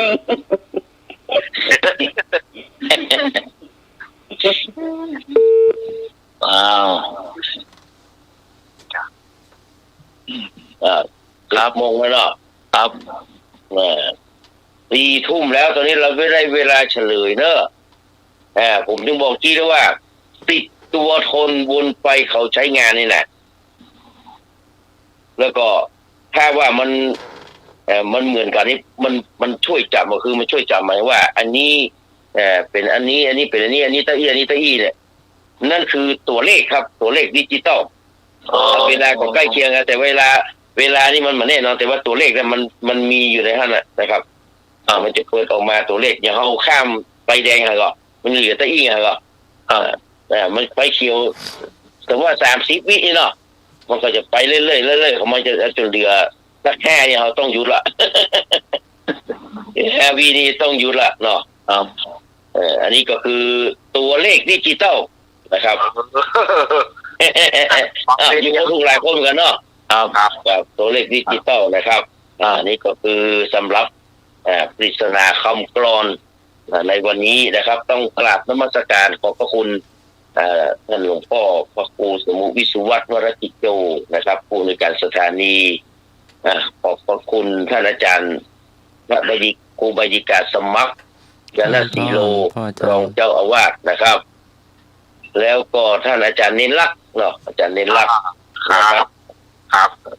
ปัญโยนันท์เนาะปัญโยนันท์แปลว่าผู้ยินดีในความรู้ในความรอบรู้เนาะปัญโยนันท์ แล้วก็พี่พิสมัยนะครับสุริยดรแล้วก็ลุงนุ่ยเนาะพร้อมกับแม่พรสี่พร ก็อันเป๋นามสกุลพี่เฮกรรมเนี่ย สุริโยดรนะเดี๋ยวจะพรุ่งนี้จะแปลให้ สุริยะอุดรหมายถึงว่าถ้าอาทิตย์มาขึ้นตอนตะวันออกเลยอะไปเหนือที่จะเหนือ ไม่อันนี้ไม่ว่าไม่นะนามสกุลพระราชทานนะ ครับแล้วก็ขอบคุณทุกท่านที่ติดตามแล้วฟังรายการแล้วก็โทรมาทายปัญหากันเนาะขอบคุณเป็นผู้เป็นจิมกันนะครับก็ฝากยาไว้10 เม็ดสำหรับสว นะครับยาไว้10 เม็ดเนอะไปจะกินยาเม็ดไหนก็คือกินไปเนอะเพิ่นว่า1รักให้เป็น2ใจเย็นเข้าไว้3ไม่วิตก4พกอารมณ์ขัน5มันบริหารกายจิต6คิดทันสมัย7รู้จักให้อภัย8เข้าใจผู้อื่น9ไม่ฝืนความจริงแล้วก็10สงบนิ่งภาวนายา10 เม็ดที่กินเข้าไปจะทำให้สวมีสุขภาพกายสุขภาพใจดียิ่งขึ้นไปเนอะครับขอนำรายการในส่วนตัวผมขอนำรายการออกไปก่อนวันพรุ่งมีเวลานะครับจะได้มาปะกันให้ใหม่ครับกราบนมัสการและกราบขอบพระคุณครับผม การมันเป็นเจ้าที่มาช่วยในรายการธรรมะคลายเครียดของเราในเจ้ามันมีสีสันมากขึ้นในเจ้าบางสิ่งบางอย่างเราเป็นหูเนาะครับขอบคุณครับพิศระเวลารายการธรรมะคลายเครียดครับผมครับแม้จะนิดเหนื่อยจากการทำงานมาก็ยังมาช่วยอยู่ก็ต้องขอบคุณนักนะเจ้าช่วงต่อไปเป็นช่วงของสามเณรอวรปัญโยนันเนอร์เจ้านิทานใครจะไปช่วงรับเป็นเนอะมาไว้ก่อนเนอะครับมาถึงช่วงเรานิทานศรัทธาญาติโยมวันนี้ก็จะได้เอานิทานเกี่ยวกับเนนน้อยสามเณรผู้ผิดหวังนี่เนาะสามเณรผู้ผิดหวังเรื่องสามเณรผู้ผิดหวังนี่ก็มีในสมัยพุทธกาลถ้าจะเล่าวันเดียวมันคงบ่จบเพราะว่าเวลาตอนนี้มัน5 ทุ่มป่ายแล้วจะญาติโยมอาตมาจะแบ่งเป็นเกิงนอกวันพุธเกิงหนึ่งวันนี้เกิงหนึ่งเพราะว่าถ้าจะเล่าไปนี่ก็คือมันก็จะเป็นประจบอาจจะถึงเที่ยงคืนเลยก็ได้เพราะเรื่องมันยาวอาตมาจะแบ่งภาคแบ่งเกิงกันเนาะเรื่องนี้นี่เกิดสมัยพุทธกาลสมัยนั้นพราหมณ์มีพราหมณ์ตระกูลหนึ่งพราหมณ์2 ผัวเมียมีลูก3 คนนะอันนี้เป็นตระกูลพราหมณ์วรรณะพราหมณ์เนาะคนเขาว่าวรรณะของพราหมณ์ซึ่งมาขึ้นอยู่กับไผถือว่าตัวเก่านี่เป็นใหญ่พราหมณ์ตระกูลนี้ก็มีผัวเมียแล้วก็ลูก3 คนพ่อชาย2แม่หญิง1ที่นี่ก็ พราหมณ์เนี่ยก็มักจะบอกกับลูกว่าอย่าได้ทำบุญอย่าได้ปั่นของอย่างแก่ไผเพราะว่าการปั่นแก่ไผนั่นเป็นการสิ้นเปลืองถ้าไปปั่นเปิ่นเนี่ยสิ้นเปลืองจะไปปั่นไผเฮาพ่อแม่เนี่ยเก็บหอมรอมริบมาหิมไตหิมยังลูกเขาจงเก็บไว้เนอะเก็บไว้จะไปเอาปั่นคนอื่นบอกว่าจะเป็นสัตว์บอกว่าจะเป็นคนบอกว่าจะเป็นสมณะนักบวชอย่างกระจ้างมาขอจะไปนี่นะมายอมสอนลูกตระนีที่เหนียวเพราะว่าทรัพย์สินเนี่ยหามายากลูกก็ทำตามที่พ่อแม่บอกในครั้งนั้นพระอัครสาวกของพระพุทธเจ้าของเราชื่อพระติสะเถระเพิ่นเข้าไปในป่าแห่งหนึ่งวันนั้น ลูกบ่าวของพราหมณ์เนี่ยก็ได้ไปเอี่ยวป่าเหมือนกันแต่พอไปเอี่ยวป่าแล้วก็ปรากฏว่าไปหันเข้าใส่พระติสะเถระเกิดเลื่อมใสศรัทธาเลื่อมใสศรัทธาพระติสะเถระกับสามเณรแล้วก็ตุเจ้าทั้งหลายลูกบ่าวของพราหมณ์นี่ก็เลยเข้าไปกราบนมัสการเข้าไปนมัสการเข้าไปกราบว่าท่านพระติสะเถระถามว่าโยมเป็นไผเนาะโยมเป็นไผถึงได้มากราบมาไหว้เฮาเอกผมนี่นะเป็นลูกของพราหมณ์พราหมณ์เปิ้นบอกให้ไหว้ตุเจ้าบ่ใจกะแม่นะพ่อผมก็สั่งไว้แม่ผมก็สอนไว้เหมือนกันแต่ว่าผมเลื่อมใสพระคุณเจ้าผมจึงมานมัสการพระคุณเจ้าพระคุณเจ้าขาดเหลืออันหยังบอกผมเนอะผมจะแปลงผมจะ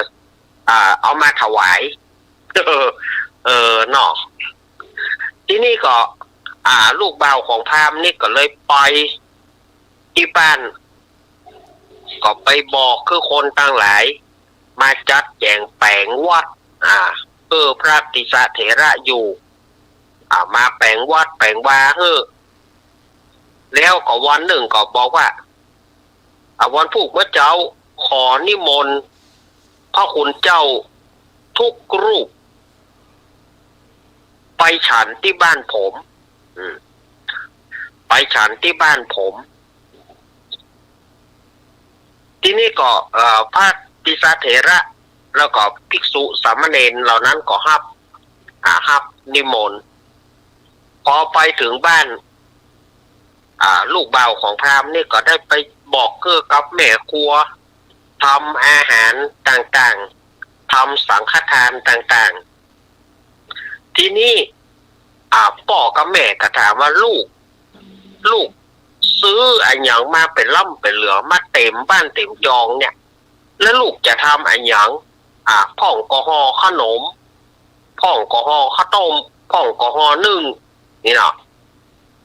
ลูกจะเอาไปให้ไผกินทีนี้ลูกบ่าวของพราหมณ์นี่ก็บอกว่าประเด็นนี้นะผมเลื่อมใสพระติสะเถระผมไปหาเปิ้นกำแหลกผมก็เลื่อมใสละผมจะทำบุญวันพุธเปิ้นจะมาฉันที่บ้านเฮาพ่อกับแม่แล้วก็รวมถึงน้องก็บอกว่าลูกเคยเจ้าเนี่ยเอาไอ้หยังมากึดเอาปัญญาที่ไหนมากึดเจ้าเสียสติฟั่นเฟือนไปแล้วกะเจ้าเป็นบ้าไปแล้วกะตระกูลเฮาวันนะเฮาเนี่ยเป็นวันนะที่สูงสุดบอกควรไปคบกับลัทธิอื่นหรือศาสนาอื่นอันนี้เจ้าเป็นอย่างไปเจ้าหูหนวกตาบอดเจ้าเป็นบ้าไปแล้วกะน้องถึงสองก็บอกว่าไอ้เป็นอย่างไปนี่ไอ้เป็นบ้าไปแล้วกะพ่อแม่เขาสอนว่าจะได้แต่ว่าลูกชายคนเก่าของพราหมณ์คนนี้ก็บอกว่าก่อย้อนว่าเฮาเกิดมาบ่ได้ทำบุญทำกุศลนั่นแหละเฮามีเข้าของก็มีบ่ได้หาประโยชน์ประยำบ่ได้เป็นจะได้ผมก็จะทำบุญน้องเอ๋ยไอ้จะทำบุญตึงพ่อตึงแม่ก็บอกว่าลูกแง่วสุมาเนอะญาติโยมเนอะลูกแง่วลูกเซอะทำเพื่อตระกูลเสื่อมเสียแล้วเอาเข้าของไปเสียด้วยใจเหตุเอาคือพวกสุมาเนอะอันนี้กำมาจากที่ในนิทานเนาะเอาคือสมณะหัวล้นอันสากยบุตรอันเป็นสากยบุตรกินน่ะมันไปได้เรื่องได้ราวอย่างกินแล้วก็นอนแล้วก็มาได้ประโยชน์อย่างแจ้งมาก็ขอเขากินล้อไอ้เอ๋ยจะบอกคือไอ้ขอร้องไอ้ไปบวชเหตุ7 วันไป กรรมนี้นะให้ไปบวช7 วันแล้วก็ให้บ่ให้แต่ไข่แตนนี่เนาะขอให้ไปบวช7 วันเตอแล้วไอ้จะหูว่าตู้เจ้าสบายจริงก่อสบายจริงขอให้ลงไปบวชเถอะคำนั้นไอ้เนอะพอถึงเมื่อเจ้าลูกชายของพราหมณ์นี่ก็คือคนไปฮับพระติสาเถระแล้วก็ตลอดจนถึงภิกษุสามเณรเปิ้นมาฉันแล้วก็ส่วนว่าพ่อแม่เนี่ยตึงบาสทาหนีคนแง่วหาประโยชน์ประยำมาได้โคตรตึงบอกไปอยู่แต่น้องถึง2 คนน่ะก็ช่วยอ้ายอยู่นะระหว่างน้องบ่าวกับน้องสาวของพ่อชายคนนี้นะก็อยู่ช่วยการช่วยงานประเคนอย่างอีประเคนเข้าประเคนของแล้วก็ฟังธรรมจากพระติสาเถระปรากฏว่าน้องถึง2 คนก็เกิดความเลื่อมใสขอทำบุญขอถึงซึ่งพระรัตนตรัยเป็นสารณะที่เปิ่งคือถึงเอานับถือพระพุทธพระธรรมพระสงฆ์ได้กรรมว่าพุทธังสารนังกัจฉามิธัมมังสารนังกัจฉามิสังฆังสารนังกัจฉามิที่ว่าเนี่ยขอถึงเอาพระพุทธเจ้าเป็นสารณะที่เปิ่งขอถึงเอาพระธรรมเจ้าเป็นสารณะที่เปิ่งขอถึงซึ่งพระสงฆ์เป็นสารณะที่เปิ่งทีนี้ฝ่ายพราหมณ์ผู้เป็นพ่อเป็นแม่ก็เดือดดาลมีลูก3 คนเป็นเหมือนกันหมดหูหนวกตาบอดหูหนวกตาบอดเป็นเหงาเป็นเสอะเหมือนกันหมดอย่างอี้ล่ำเหลือเข้าของกูก็จะไปมีหูต่อไปนี้กูจะหมดเนื้อหมดตัวก็กรรมเนี้ยนี่นะคือตึง3 คนที่ฟังธรรมจากพระเถระแล้วก็ได้ถึงดวงตาหันธรรมได้ถึงโสดาบันนะได้ถึงพระโสดาบันคือเป็นอริยบุคคลชั้นต้นถามเมื่อพ่อแม่โคตรเลื่อมใสเอาต่อไปนี้แยกเข้ากันกินดูแยกเข้ากันกินต่อไปนี้จะไปมาอยู่มากินด้วยกันนี่เอาเตาไฟไผ่เตาไฟมันโอ้อย่างอี้ล่ำเหลือแต่เตาไฟไผ่เตาไฟมันลองเข้าไผ่ลองเข้ามันแบ่งกันหน้าไผ่หน้ามันแบ่งกันห้ามเอามาเนี่ยห้ามเอามากินด้วยกันเป็ดไผ่ไก่มันดูข้อแก่ไปแก่เนาะวันหนึ่งพระติสาเถระนี่ก็ได้ปาสามเณรไปบิณฑบาตที่ในบ้านของพราหมณ์นั้นซึ่งพราหมณ์ตึง3ก็ใส่บาตรสามเณรรูปหนึ่งเป็นสามเณรหนุ่มอยู่สามเณรวัยรุ่นซึ่งจะประมาณ14-15เนี่ยเนาะไปหันใส่ลูกสาวของพราหมณ์คนนี้นะไปหันใส่น้องสาวของพราหมณ์คนเนี้ยไปหันใส่ลูกสาวของพราหมณ์ตระกูลนี้กับไปเกิดความฮักขึ้นไงเกิดความฮักลูกสาวของพราหมณ์นี่เกิดว่าโอ้เขาจะซึกละไปอยู่ละเขาจะซึกดีกว่านี่หรอไปพอได้ไปหันใส่ลูกสาวของพราหมณ์นะไปฮักเปิ้นน่ะไปฮักก็บอกว่าจะซึกละไปอยู่ละเขาได้แต่งงานกับตระกูลพราหมณ์คนนี้เขาเป็นน้อยพ่อเมียแม่เมียบ่ฮักจังหยังอีกหรอกอันนั้นว่าเมียเขาฮักเขาสาวฮักเขาก็พอละพ่อเมียแม่เมียจังเถอะบ่ฮักก็จังหยังเขาเป็นน้อยมาหมอเอาก็ตามเรื่องกันอีโลกว่าแล้วก็เหงาปอนปอนตึงบะถูกบะเถือเนาะปอนปอนตึงบะถูกเก๋ก็อยู่ไหนก็บ่ม่วนแหละก็เลยไปขอ พระเถระซึ่งเป็นพระอุปชฌาย์บอกว่าท่านอาจารย์ผมขอลาสิกขาอาจารย์ผมขอซิกผมจะไปเป็นน้อยละพระติสาเถระเปิ้นก็หูนะเปิ้นก็บอกว่าเอาอย่างอี้ดีกว่าสามเณรขอให้เธอลองตัดสินใจใคร่ครวญ15 วันบอกใคร่ครวญให้ดีๆตรึกตรองให้ดี15 วันบอกถ้าครบ15 วันแล้วก็มาหาฉันใคร่ครวญให้ดีๆแต่ใคร่ครวญให้ดีๆแต่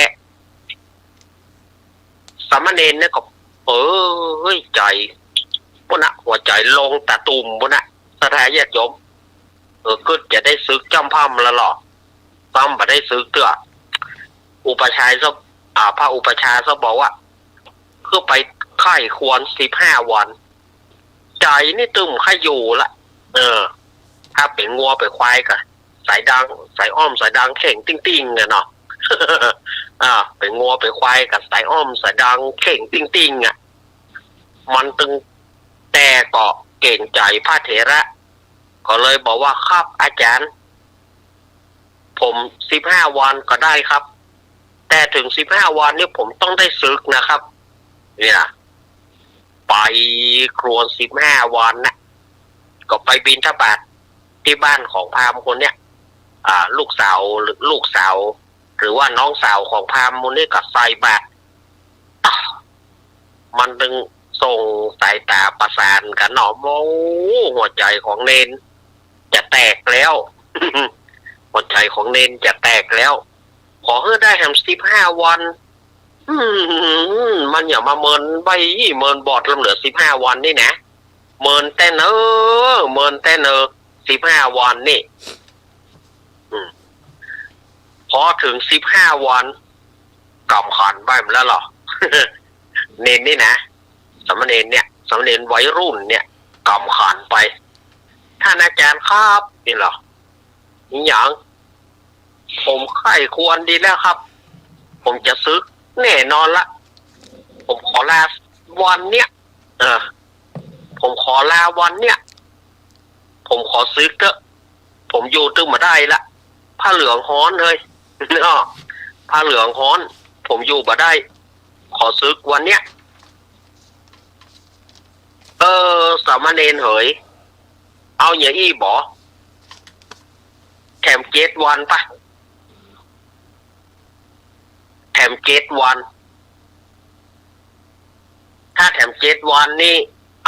ฉันจะบาลังเธอไว้ละขอแถม7 วันแต่นะเอาล่ะกำนั้นหัวใจของสามเณรปดแทบแตกสลายใจมันเธอไข้ห้องไข้ให้ไข้หุยไข้หิว มันถึงมีในมานั่นมดมดอะไรแต่อยากหมดหวังเสียแล้วเรามารอแถม7 วันหุยการจับแสดงออกมาก็กลัวเก่งใจพระเถระก็เลยบอกว่าน้อท่านอาจารย์ท่านอาจารย์7 วันกับ7 วันอาจารย์15 วันยังรอได้ละแถม7 วันมันก็ระบาดตายได้แค่แถม7 วันรอแถม7 วันส่วนว่าสามเณรจะได้ศึกภายในแถม7 วันนั้นสามเณรจะได้ศึกหรือไม่เอาวันผูกเข้ามาต่อกันเนาะ วันผูกเข้ามาต่อกันว่าสามเณรรูปนี้จะได้ศึกหรือไม่จะได้เป็นพี่น้อยก็คำว่าพี่น้อยนี่เป็นกรรมของตั้งเหนือเฮาเนาะเหนือเฮาว่าพี่น้อยถ้าว่าพระน้อยพระใหญ่แต่เน้นน้อยเน้นใหญ่ซึกไปเปิ้นฮ้องว่าน้อยถ้าไปทางภาคอีสานเปิ้นก็ฮ้องเสียงนี่น่ะเสียงน้อยเสียงใหญ่นี่น่ะแต่ว่าทางเฮานี่ฮ้องพี่น้อย พี่น้อยซิกใหม่นี่นะก็สมัยแต่ก่อนพี่น้อยซิกใหม่นี่เสน่ห์ดีเนอะสาวหูม สมัยก่อนนะประดาญาติโยมเอ๋ยสมัยก่อนไผ่เป็นน้อยซิกใหม่นี่ต้อซึกวันนี้นี่ปดคนตอมกันพี่น้อยนี่เสน่ห์มันจะดีหน่อยพี่แหนมนี่มันอยู่เมินหน่อยคนได้เป็นตู้เจ้าอยู่เมินหน่อยแต่ว่าซึกใหม่นี่น้อยนี่มันจะได้แฟนโวยเปิ้นว่าอันนะน้อยซึกไปจะได้แฟนโวยจะได้แฟนโวยเพราะอย่างสาวมาลุมตอม อ้าวจะได้วันพรุ่งนี้ก็มาฟังกันต่อเรื่องของสามเณร ตอนก็ อ้าวว่าจะได้ มีสติก่อนใจดีครับน้าที่ถามเรื่องนี้ครับน้า ครับ โอ้ดีมากเลยครับน้าที่ถามเรื่องนี้ครับน้าโอ้ วันพรุ่งฟังต่อนะครับ นมัสการครับ ครับอาตมาก็จบนิทานไว้ก่อนเนาะแบ่งไว้ เดี๋ยวไว้พวกค่อยฟังกันต่อต่อไปรายการของเรายังค่าทำอยู่เนาะรายการของเราก็ยังมีทำอยู่ต่อไปเชิญโยมพี่สมัยได้ดำเนินรายการต่อไปเนอะ ต่อ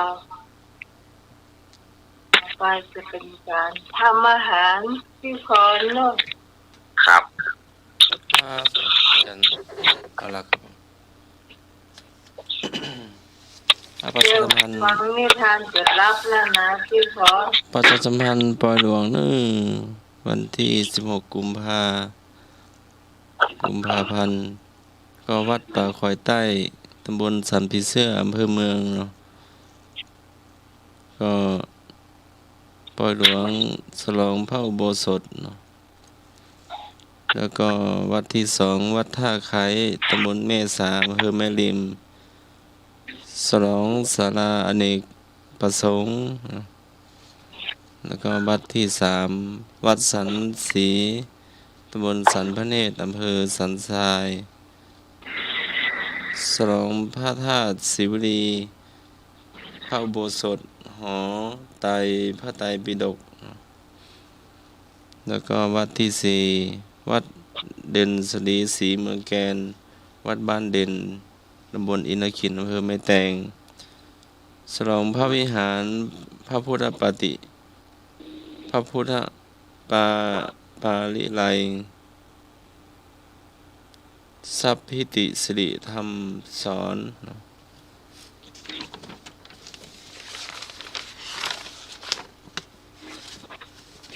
ปล่อยหลวงพระวิหารพระพุทธปาลิไลยตะไลทิติสิริธรรมสอนวันพรุ่งนี้4วัดเนาะปล่อยหลวง นมัสการครับท่านสมัครครับ เจ้า พรุ่งนี้เจอกันครับ ผมจะไปสืบชะตาวัดฝ่ายหินครับน้า เจ้า ครับนมัสการครับ ไปอยู่ไปเด้ออาจารย์สมัครไปหลวง ก็ไปกับหลวงพ่อโตเนาะลองชวนพระครูจะลองชวนศรัทธาพระน้อยไปเนาะเจ้า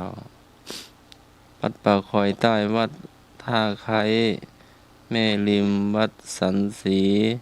อำเภอสันทรายวัดบ้านเด่นศรีศรีเมืองแกนอำเภอแม่แตงเนาะเจ้า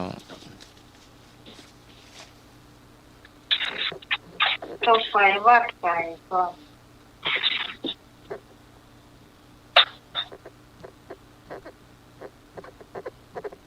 แม่พร พี่พรมาเลย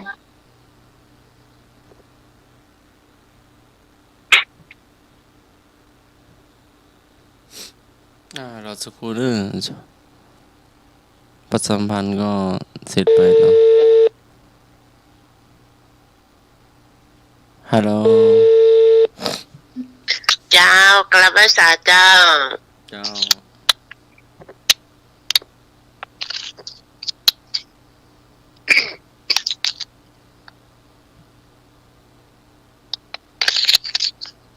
ทำ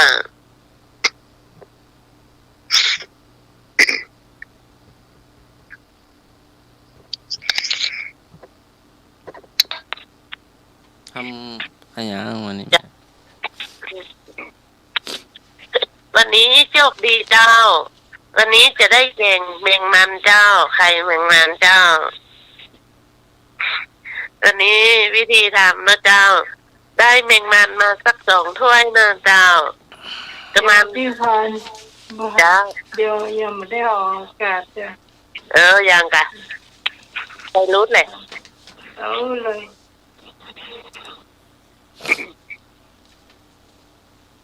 เจ้า พูดเลย วันนี้จะทำแกงแกงแมงมันเจ้าแกงไข่แมงมันเนาะเจ้าใส่ดอกหอมนะเจ้าแมงมันกับแป้งเห็นเนาะถ้วยน้อย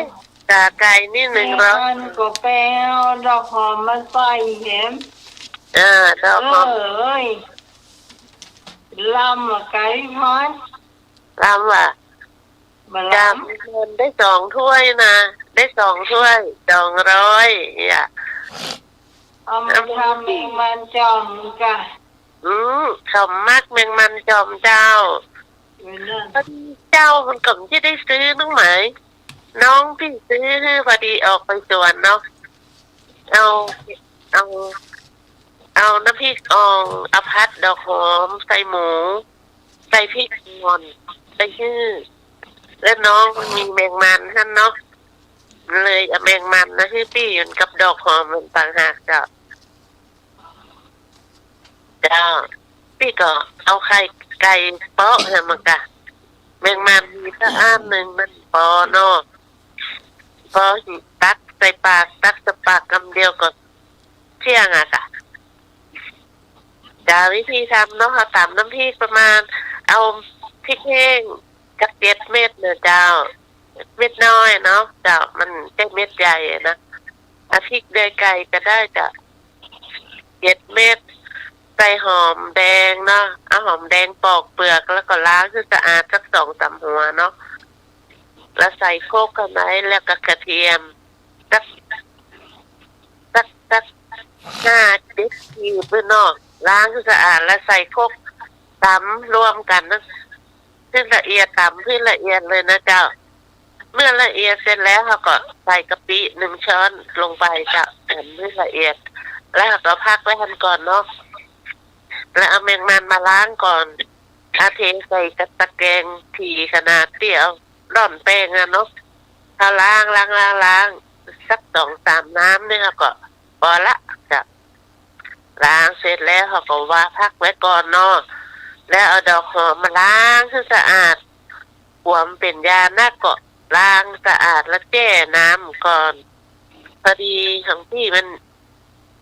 ใส่เกลือล้างแช่น้ำเกลือก่อนเนาะเดี๋ยวเอามาล้างแหมกำแล้วแช่น้ำโมเลกุลเล็กมันจะดึงสารเคมีออกแล้วจะ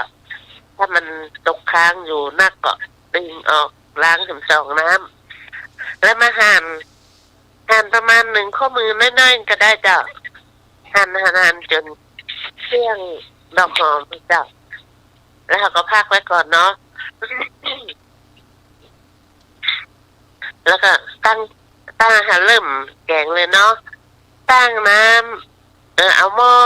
ใส่น้ำประมาณสัก2 ถ้วยตวงแล้วก็เอาละ2-3 ถ้วยตวงนี่จะ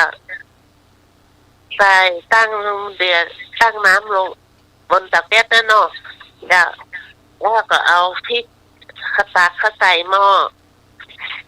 ใส่นั่นแหละคนให้เป็นเนื้อเดียวกันเนาะซึ่งพริกถึงน้ำมันเนื้อเดียวกัน พอเดือดก็ใส่รสที่เห็นน้อยเดียวก็ได้จ้ะเดือดเสร็จแล้วก็เอาต้นหอมดอกหอมนี่ก็ใส่ก่อน ใส่พอดีก็จะสุกก็เดียวเขาก็หั่นหอมแดงเนาะหอมแดงสัก2 หัวนะหั่นต้องเอาฝอยหั่นต้องเอาบางล้ำพอดีเนี่ยเนาะแล้วใส่ลงไปใส่ดอกหอมก็หอมแดงใส่เข้าไปแล้ว ถ้ามันเดือดเสร็จแล้วเอาจิ้มรสดูก่อนจิ้มรสดูพอดีแล้วก็เดี๋ยวมันเดือดเสร็จแล้วเขาก็ต่อไข่ประมาณสัก2-3 ฟองก็ได้เจ้าใส่ลงไปมันต้องคนนะเจ้าเวลาตอกไข่ใส่ลงไปมันจะเป็นฟองดีมันต้องให้มันแตกอะเจ้าใส่ให้มันไปพอดีใกล้ว่ากะว่าไข่สุกแข็งตัวแล้วเนาะเราก็เอาไข่พดไข่แมงมันลงไปเลยนะเจ้าม้ามันเดือดอยู่แล้วเนาะใส่ลงไปสักประเดียวครับปิดฝาให้กำสัก2-3 นาทีเอาละเจ้าเดี๋ยวมันจะแตกนักลงไปเนาะมันจะแตก2-3 นาทีค่ะก็เอาผักป้อมไม่หอมก็โรยหน้าเลยโรยบนแกงแมงมันแล้วก็ปิดไปปิดไปเลยเจ้าแล้วจะกินก็ตักใส่ถ้วยนะเจ้าเอาไข่คนละฟองไข่ไก่เนี่ยเนาะคนละฟองแล้วก็ตักก็ใส่ตักแมงมันตักต้นหอมก็ใส่ในด้วยกินก็ข้าวนึ่งอร่อยมากจ้ะย้อนคนใบนะเจ้าคนใบอ่ะใครจะตักเป็นคนถ้วยก็ได้ต่างคนต่างกินไปเลยเจ้าแบบลำอ่ะถ้าเอาเก่งก็แมงมันปอมันแปลงลำแปลงเหลือเนาะก็เอาไข่ใส่ใส่ตอกใส่เหี่ยจ้ะสุดยอดเลยนะเจ้านั้นไม่กินน้ำตาลได้กินเนอะไปกินข้าวปอยฮะเลยเอาให้ปูกินปูแล้วก็กินแล้วก็พี่ก็เอาใส่ตู้เย็นพวกเจ้าก่อนจะได้กินเจ้า นมัสการครับหน้านี้มันเป็นหน้าของแมงมันครับเนี่ย มันเลยแปลงแตงกากิโลตั้งหลายหน้าฮ้อนเหมือนกันแมงมันออกหน้าฮ้อนเนี่ยครับมันถูกเดือน5เตี้ยงใหญ่แล้วเป็นทันแท้โอ้มันมีตลอดเลยหน้าฮ้อนนี่มีตลอดเลยครับผมเดือน 5เดือน6นี่ก็จะเป็นแม่มันแล้วน่าจะครับเขาขุดรังมันกะขุดรังมันมากินมาเนี่ยครับกับข้าวเป็นมาสกัดครับเ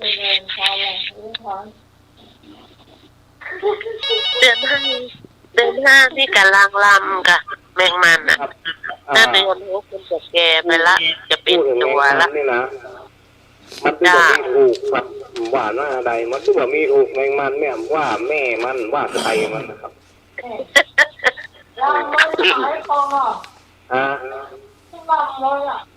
ครับ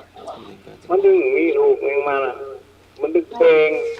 แต่ดอกหอมนี่มันถูกปั่นกันที่หัวใจมาเอาเจ้าพี่พรเอารถมาใส่เอาเลยโอ้โหดอกหอมเอารถมาใส่เอาเนาะอันถูกมัน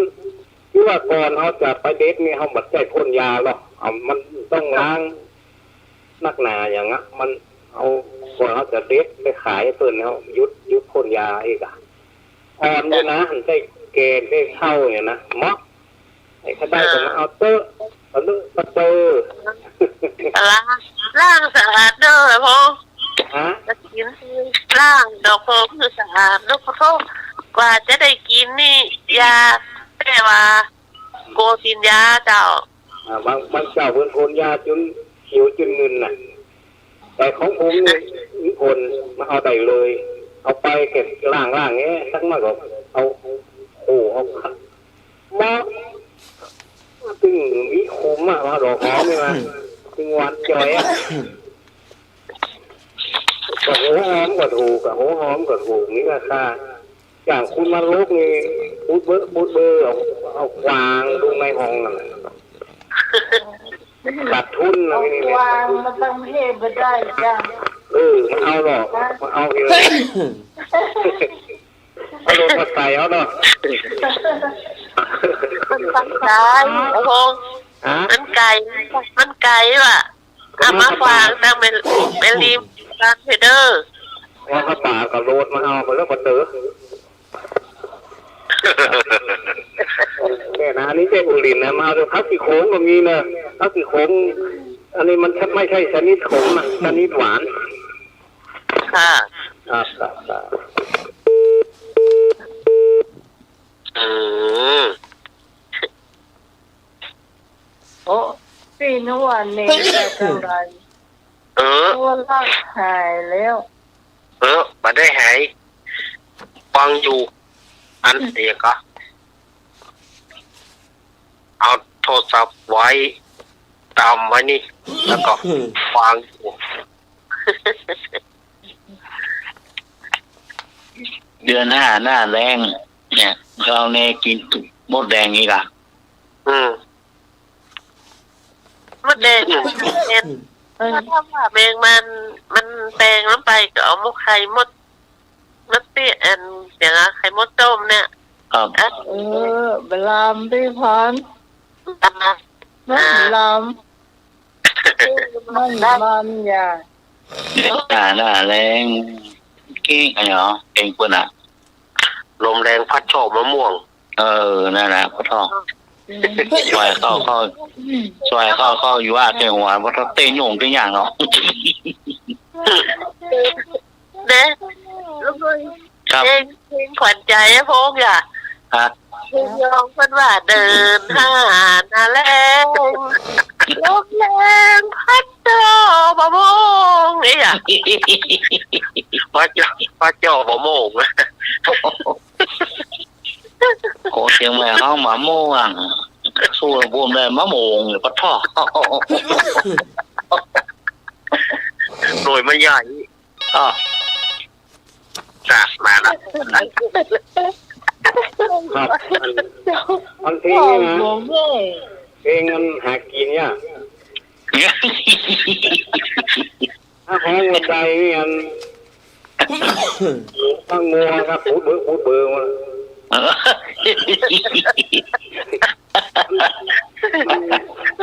มันยองออกหนักลงไปแรงพระเจ้าบะมู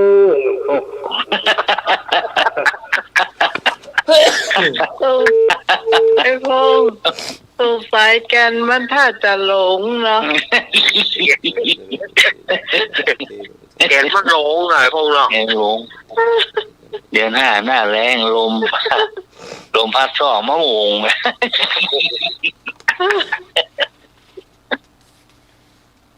คนเมืองบ้านเราแล้วมะม่วงสุกเพี้ยครับเพี้ยสู้ลำพูนได้เพ่อดทอดในนักกะ ไม่น่าเกณฑ์อ่ะ มา ป่านนี้พี่กรณ์ให้นอนกิ้งไปกิ้งมา นมัสการครับ มาแล้วน้องมะลิง ผมชอบนะภาษายองเนี่ยผมชอบขนาดเลยอ่ะ เนาะ เจ้าอยองอ่ะผมชอบขนาดเลยครับหมดแล้วเนาะ ภาษายองอ่ะ โอ้อนุรักษ์ไว้เนอะเวลาเนอะพ่อ ต้องอนุรักษ์ไว้ครับเนาะ เนาะ อนุรักษ์ภาษายองเนี่ยครับ ครับ ครับนมัสการครับ ครับ เจริญพร อู่จางแต่มันแกวน ครับ คำยองคุณยองอู่เราใช้เจ้าอู่ แม่เนาะ ครับเฮ้ยโหจะจิ้มโง่จิ้มมาจิ้มโง่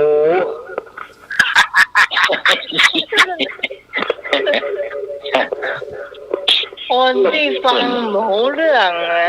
เปิ่น การสมัครนั่นน่ะถ้าลองถามเราการสมัครว่ามีเรื่องอย่าง คุณยองไปชื่อเมียงเป็นห้องชื่อเมย์คุณเป็นหมายชื่อ ไอ้พงษ์ ครับ ไอ้พงษ์ถามการสมัครว่าเดี๋ยวนี้เพิ่นรู้เรื่องอย่าง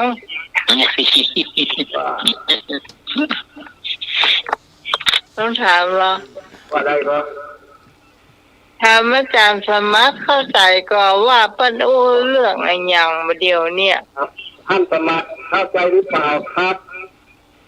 ย่องบาทกา เฮ้ยโหจะจิ้มงูถึงเรา ติดหูอ่ะ ยอขันแก้วอ่ะ ดึงเหรอย อขันแก้วต้อง3กะ เกี่ยวกับ3วะผม ไม่ใช่อ่ะ ผมได้ยินก็เกี่ยวกับ3ก็ว่า ต้องไปอย่างอ่ะมาเก่งหูที่งูกินแล้วเจ๊หู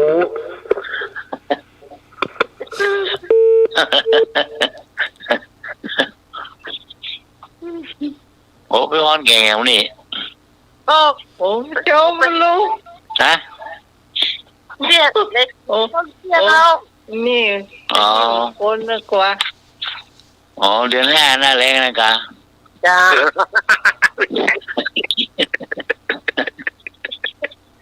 เก่ง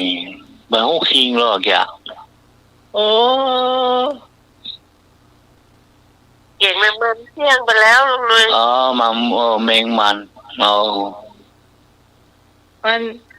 นั่นอย่าอย่างก็คนแบกลัก อ๋อปอกะ ไม่แบกเวงนะหมู อ๋อกะที่ดูห้องเตอลูกกับพระ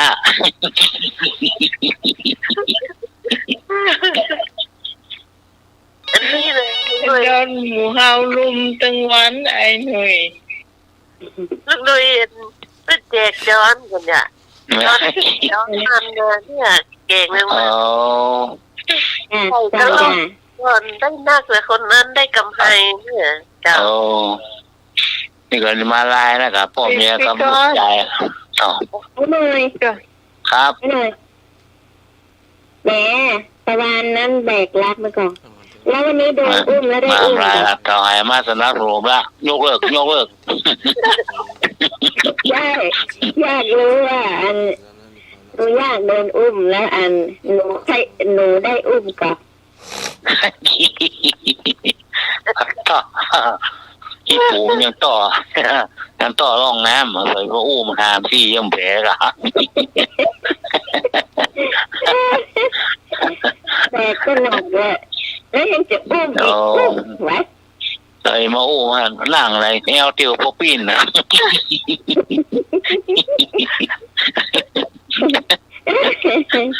นั่งแนวตั้งเปิดเมียนี่โอ้แนวเตียวพอปีนนะ ไม่อุ้มก็ได้เดี๋ยวถามคำถามคำหนึ่งนะ ว่ามา ไอ้อย่างงูอย่างมันเลื้อยไม่ตรงทางไอ้หนุ่ย เมาเหล้ากะ มันมาว่าอย่างมันมา เมา ว่าอ แม ย่าง กลักนะกะมันเมาแมกลักอะคือหลอกอ่ะ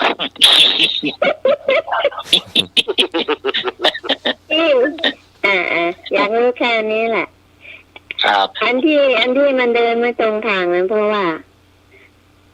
มันมีไอ้ไปจมเบ็ดมันแย่งเขียดมาเอาเหล้าจมปากมันเลยเตรียมมาตรงทางย่ะ อ๋อ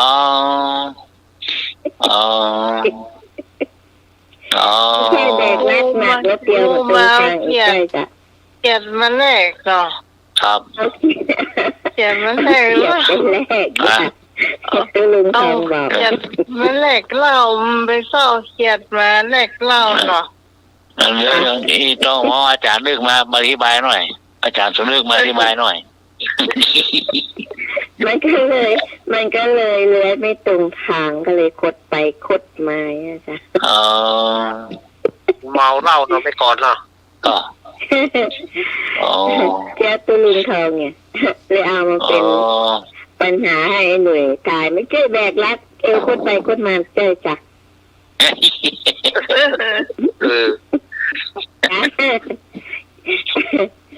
ไหนเด้อจะฟังอยู่จ้ะ ครับขอบคุณครับ โดนหมูเฮาลุมตั้งวันนะ แมงวันแมงมันจอมเนาะขั้วแมงมันเนาะเจ๊กะ ก็แล้วถามพี่กรณ์นะแล้วปู่แล้วมันกินเหล้ามันยังว่าเดินไปมา ปู นาขาเกย เออ ปูมันจะขี่เข้านี่มันเดินกดไปกดมาเนี่ยหาพี่กรณ์เนี่ยพี่ก เอ รณ์ ตอนลูกมันลูกมันจะนอนเดินตรงกันเนาะ อืมแตกแล้วล่ะมันมีแค่แก่ตามีไปได้เนาะ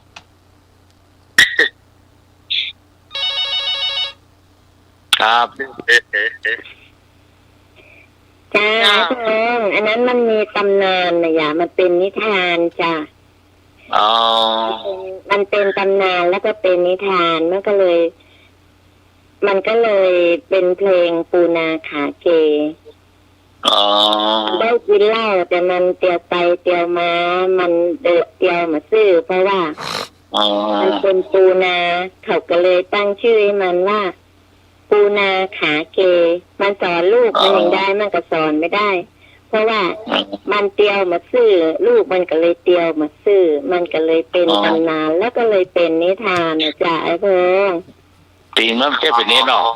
ตีเป็นเน็ตก็มันเตียวเบียร์ เจ้าเจ้า ปูโล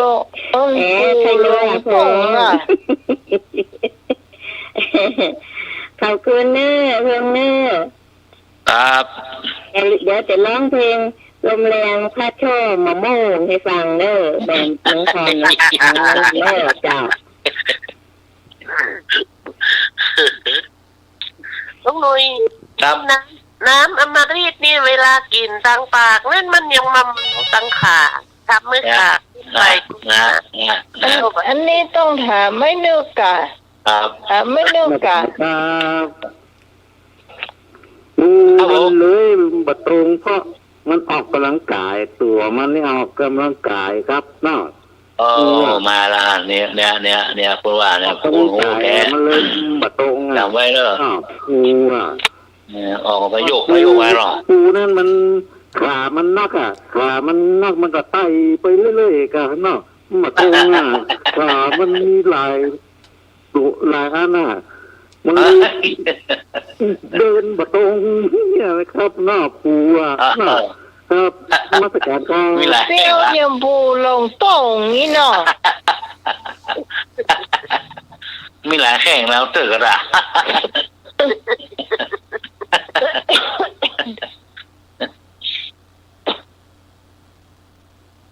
พี่พรนะเปิดประเด็นจะดีละ เตี้ยวปูลงตรง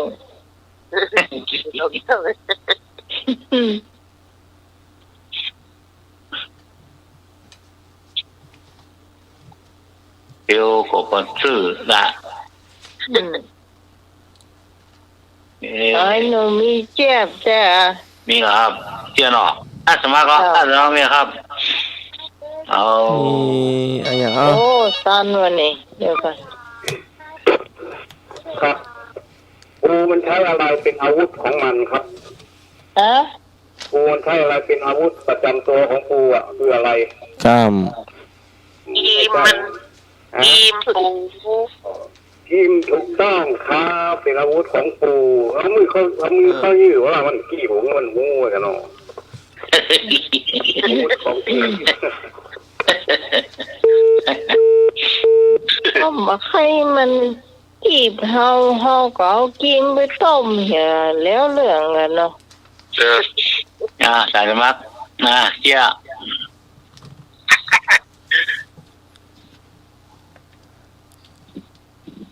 ขับแข้งล้มขา กันขับแข่งลงขาบะ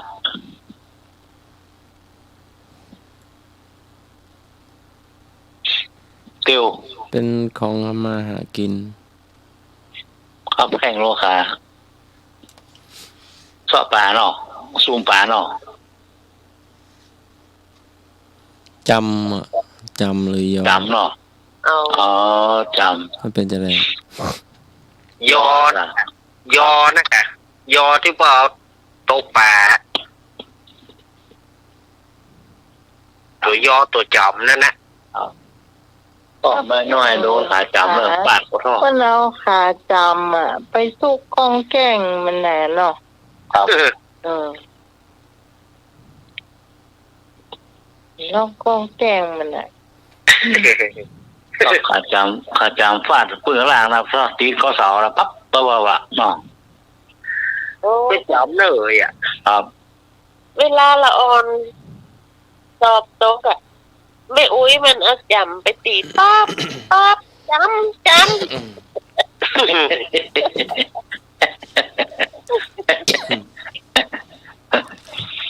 มาไม่ขาจำบูบหลานมันนะข้อจำ4 วันอุ้ยมันลืมสตางค์ไว้เฮียข้อลืมสตางค์ไว้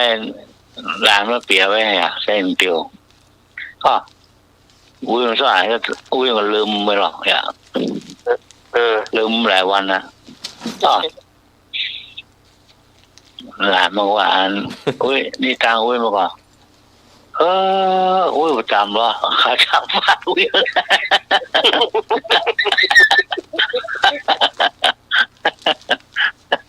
จอมพวก เปลี่ยน เนี่ย เปลี่ยนกันหน่อยหรอ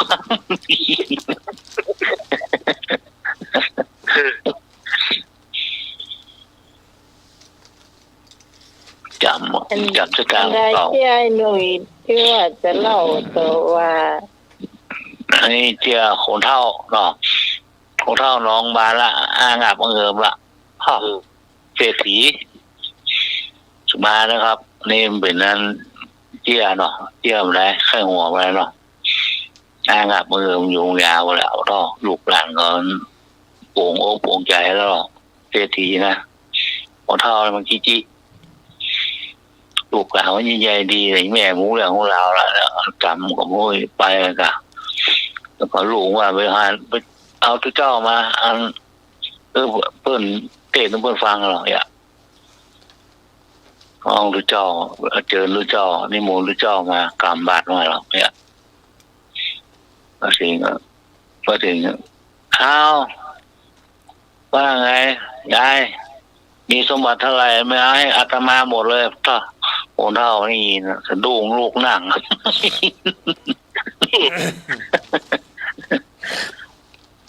อาหารรู้เจ้า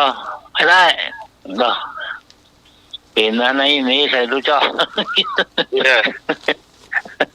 ผมไปสักกรรมลูกนั่งโกหกที่สมบัติมัน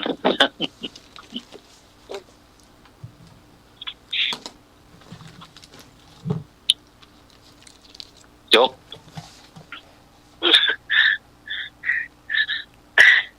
ไม่ใช่เรื่องนี้นะเรื่องที่หนูรู้ผู้ฟังแต่ว่า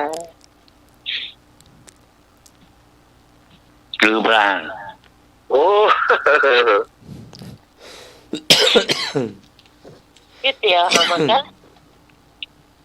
ไม่ใช่ อันนอนมีก่อน วันนี้ยังหมูกึดยังกลมออกอ่ะก็ไปปล่อยมาเนาะถ้ายังเข้าห้องมาแต่ไฟแดงมากมาเพียงโอ้ใครมาโทรเป็นน้องใหม่นาบุญเหมือนเพื่อนดาข้าวเพื่อไอ้กินทั้งลูกเป็นว่าอิ่มลูกปุ้นมาละไอ้น่ะดีอ่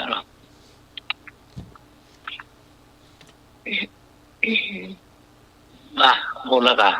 พี่บ้านไหนบ้านมาแล้วเนาะ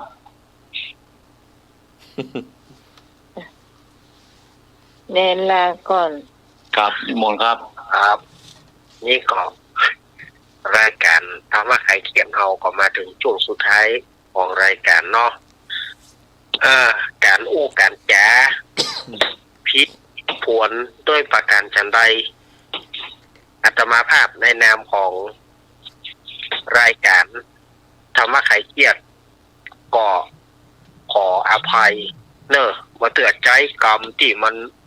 บ่ม่วนบัดถูกหูศรัทธาญาติโยมอย่างใดก็ขอตุมาอภัยเนอะเพราะเตือนมันบางกรรมมันก็จำเป็นที่จะต้องว่าเนาะบางกรรมมันเลี่ยงมาได้นะเขาบอกว่าไปเนอะมันก็ข้ามขั้นข้ามตอนนะมั้งมันก็จำเป็นต้องว่าไปแล้วมันอาจจะมาถูกใจอาจจะมาถูกหูศรัทธาญาติโยมสุมาอภัยเลยเนอะสุดท้ายนี้ก็ขอขอบคุณท่านอาจารย์ วิศวัตวริโจที่ได้เอื้อเฟื้อรายการได้ดีเสมอมาขอขอบคุณท่านอาจารย์ท่านพระครูไปดีกาสมัครยานาสีโลครับผม ครับผม ก็ขอบคุณโยมปี่พิสมัยตัว เจ้า แล้วก็ลุงหนุ่ยเดนเนอร์ ครับผม แม่พรตัว เจ้า แล้วก็ขอสถาคนฟังเทรนเนอร์สถาท่านผู้ฟังตัวคืนนี้รับดีฝันดีตื่นมาพบแต่ความดี วันพรุ่งนี้วันโชคขอให้ทุกท่านได้โชคเหมือนกันทุกผู้ทุกคนเนอขอเจริญพร ครับ สาธุ แต่ว่านี่แฮปปี้วาเลนไทน์ย้อนหลังหรอถามว่า มีความสุขกับวาเลนไทน์ก็รู้สึกเฉยๆนี่ล่ะแต่ถ้าวันพรุ่งนี้มีหวังนิดหน่อยว่ามีหวังที่16นี่นะหวังไว้ว่าจะมีโชคนิดหน่อย แต่ยังไม่ได้ซื้อเตื้อรอฝันก่อนคืนนี้นะเหมือนในลากว่าตะกี้นะรอฝัน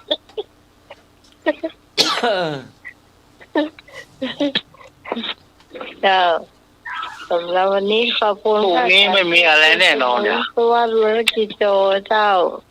ขอบคุณพระอาจารย์สมัครยานาสีโลขอบคุณไอ้หนุ่ยสว่างเมฆเจ้า ขอบคุณพี่พรนัทธนันมโนคำเจ้าสำหรับพระเจ้าพิสมัยสุริโยดอนเนอร์ขอบคุณพระนาเจสีด้วยขอบคุณคุณผู้ฟังทุกท่านที่ฟังเราจนจบรายการสำหรับทีมงานธรรมะคลายเครียดวันนี้ต้องลาคุณผู้ฟังไปก่อนวันพรุ่งนี้เจ้า3 ทุ่มจะมาป้ากันใหม่สำหรับวันนี้สวัสดีเจ้า ครับเจอในอาจารย์นิมนต์อาจารย์สมาครับผม